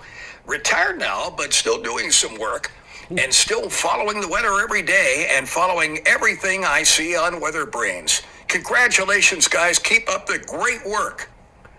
Oh, Tom, that means the world to me. Tom looks so good. He looks so good. That's awesome. And thank you so much for doing that, Tom. That's so important. James, what are we going to do for the next 1,000 episodes? We're just getting started, man. Come on. It's like people all the time, they ask me, hey, when are you going to retire? I'm just getting started. I feel better now than I felt when I was like his age. I mean, and it's like, I just think there's a lot of marvelous times ahead for us, and it's a joy. I can't wait for Monday night for us to sit down and talk about weather. We got a long way to go. And when we do it next Monday night, we're going to have a new person with us. I'm very, very excited about this. Ladies and gentlemen, John Gordon, new WeatherBrains panelist. Meteorologist in charge up until, 7 days ago, 8 days ago. And didn't waste any time. And had to sit in this chair, so I said, I'll sit there. I want to see if I can be short, too. This man has more energy and more passion than anybody else in this science. I want to be John Gordon when I grow up. Absolutely. And to have him on this show, I'm more excited than ever about every Monday night. So, John. Thanks for having me. I'm very excited to be Put that mic up by your mouth so we can hear you. Excited to be here. Okay. So tell us a little bit about your career. So you have officially retired. I have retired. It's been 40 years. I started in the Air Force. I did a bunch. I went to Europe, forecasted in Germany, did the space shuttle forecasting, got to fly with the Hurricane Hunters. Yeah. Bunch of them. Katrina, she was not very happy, James. No. But you retired as MIC in Louisville. I did a bunch of jobs in the Weather Service. Spun up Huntsville, Alabama, folks. I was in Huntsville for 3 years. It's very weird to be back home in Rocket City, USA. I remember going to Coleman County Co-op with you. And everyone, the sheriff said, "You cannot leave until my wife gets a picture with him." No, but you are an absolute delight, and it's great to have you on the show, and we just can't wait, John. So thank you. Thank you. Thank This is in a dream advance come for your true. time. Thanks for having me. We've got a very important man that's just come out Uh-oh. here. A very important man. Yeah, we'll talk about that in a minute. Yeah. Okay. And in a minute, we need you front and center, too. Yeah. So, do you want me to go first? Or? You go first. Okay. James, you have been our metronome for all these years, and we wanted to get you something very, very special. You get gifts all the time. People all over the state of Alabama. Get a lot of cakes, I'll say that. Give you a lot of cakes, some cool cookies, Yeah, and some different things, but other stuff comes your way. So we wanted to give you an experience. And I checked to make sure this wouldn't make your wife mad. I don't know if she'll go with you or not, but the whole WeatherBrains team wants to give you your own hot air balloon ride. Oh, wow. I have never been on a hot air balloon in my life. I think my wife will check off on this. This is outstanding. So wow. We'll go to Meridian, and it's so great it became a 2-for-1 because we not only got a great gift for you, and I'm glad you like it, but we got a WeatherBrains guest for a few weeks from now too. This is because outstanding. Balloonists have to have meteorology too. So. They do. But I can't James, wait. we can't tell you enough what you mean to us. You are our fearless leader. No, the way it works, I got the easiest job of the crew here. I'm literally the button puncher guy. Now tonight it's Ben and his crew, but most Monday nights I'm working at the TV station. I'm on duty and I'm pressing buttons while everybody else, they do all the hard work. So, but it's an absolute joy to be on the show every week, and thank you so much. This is absolutely outstanding. Thank you. Thank you, James. Thank you. Thank you. I can't wait. I cannot wait. Yeah, and I have to hop in here because we have additional gifts we're going to give to our Bill Murray, who has you've been here since day one as well, and so we wanted to make sure you had something. This is for you. Get more history books, but then this is for you as well. So hopefully this will work. I hope that's not a James Spann bobblehead doll. I've always wanted one. What's up about a It's Judge mine. Prize? I keep that on eBay, so I might get one day. Man. Oh my goodness! Guest booking officer. Yes, with a train on it.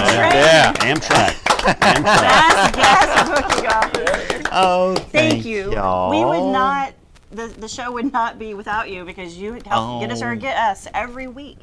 You write these every week. Every week. It's lined up, ready to go. I just walk in, hit a button, and he's got the whole thing booked, and the guests have been absolutely amazing. So that's very deserving. Well, but that to me, it's an honor for me to get to do that. So, that's the love that I get to show this show every week because it's meant so much to me.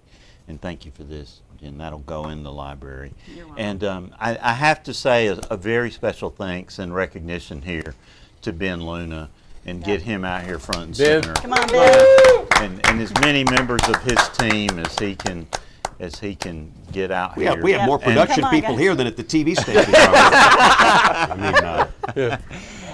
That's right. We got somebody run the switcher back there. And Brian Wilson There he is. from Chase Wilson. Best hair in the TV weather business. Definitely. Unbelievable. Yeah.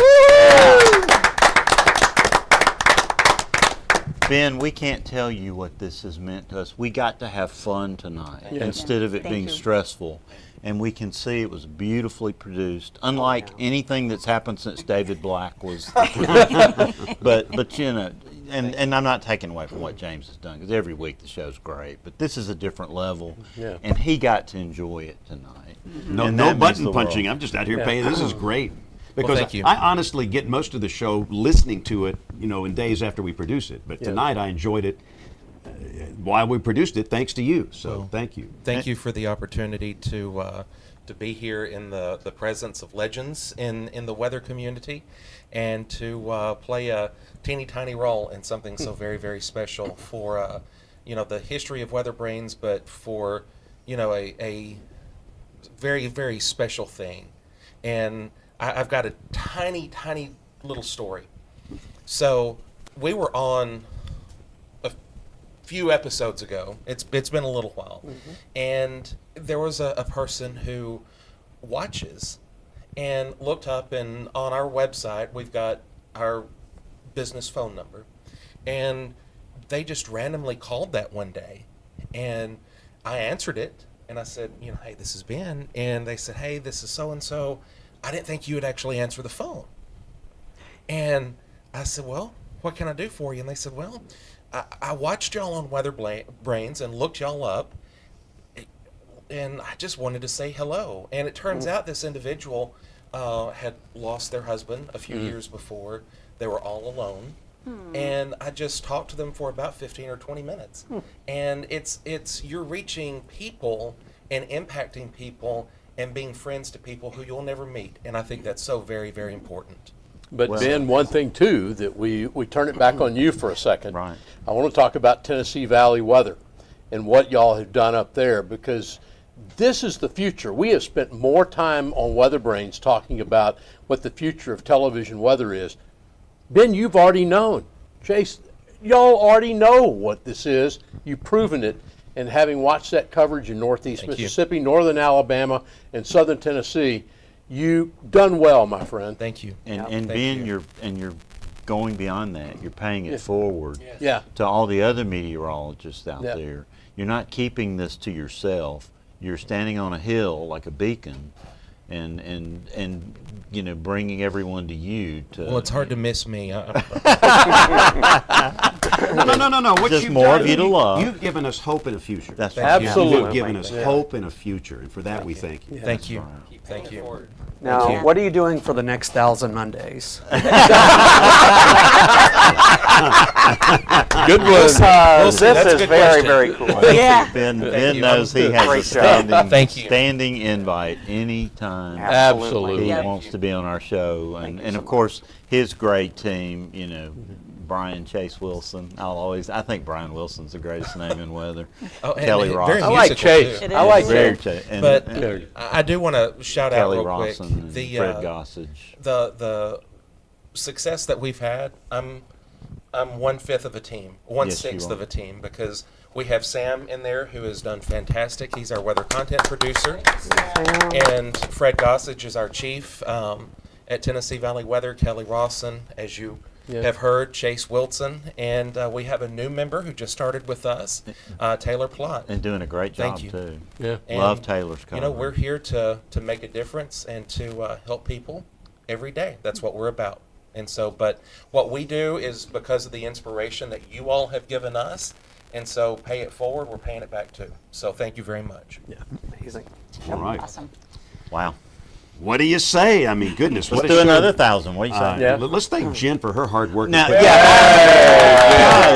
Thank you. Well, two things. Yeah. Two, Jen took, you know, this chicken scratch I sent her and turned it into this masterpiece. Yeah. This script. And she's responsible for getting Mr. Gordon here.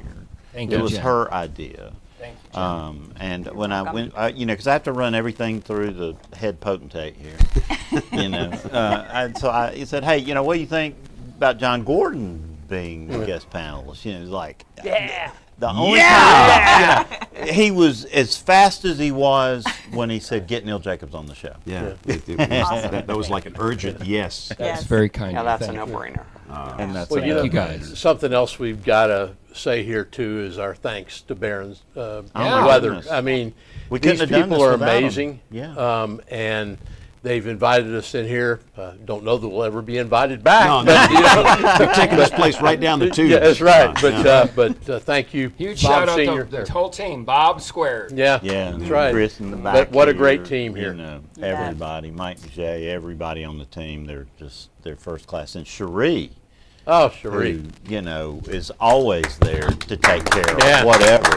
But she went out of her way to make a delicious buffet tonight that we all loved and enjoyed. And It's been an amazing show. So, and we've run long tonight. We apologize for not that. too bad. No, we don't apologize. What do you mean? No, this is good. The fact that we never kept it- apologize for 999 episodes. No, we kept it under. We kept it under like 10 hours. That's good. I was thinking we got here for 11. We're all right.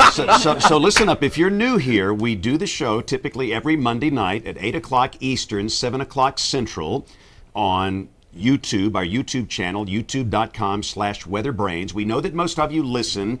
I would suggest, if you are a regular listener, that this is the one episode you might want to watch, because a lot of the things we showed tonight were somewhat visual, but still, if you listen or watch, we are honored that you give us the time. Everybody is bombarded with content, everybody, and you can only consume so much, and for you to give us a couple of hours every week, we're honored. If you want to get in touch with us, Jen, how do you do that? Email at weatherbrains.com. Email at weatherbrains.com. And put your name at the bottom. Put your name at the bottom and your email so we can reply to you. We want to know who you are. That'd be great. And John, it's great to have you. Thank you, guys. Welcome, I'm so excited. And so on that note, we got to wrap it up. On behalf of the entire WeatherBrains crew, I'm James Spann. Thanks for listening. Have a great week and God bless.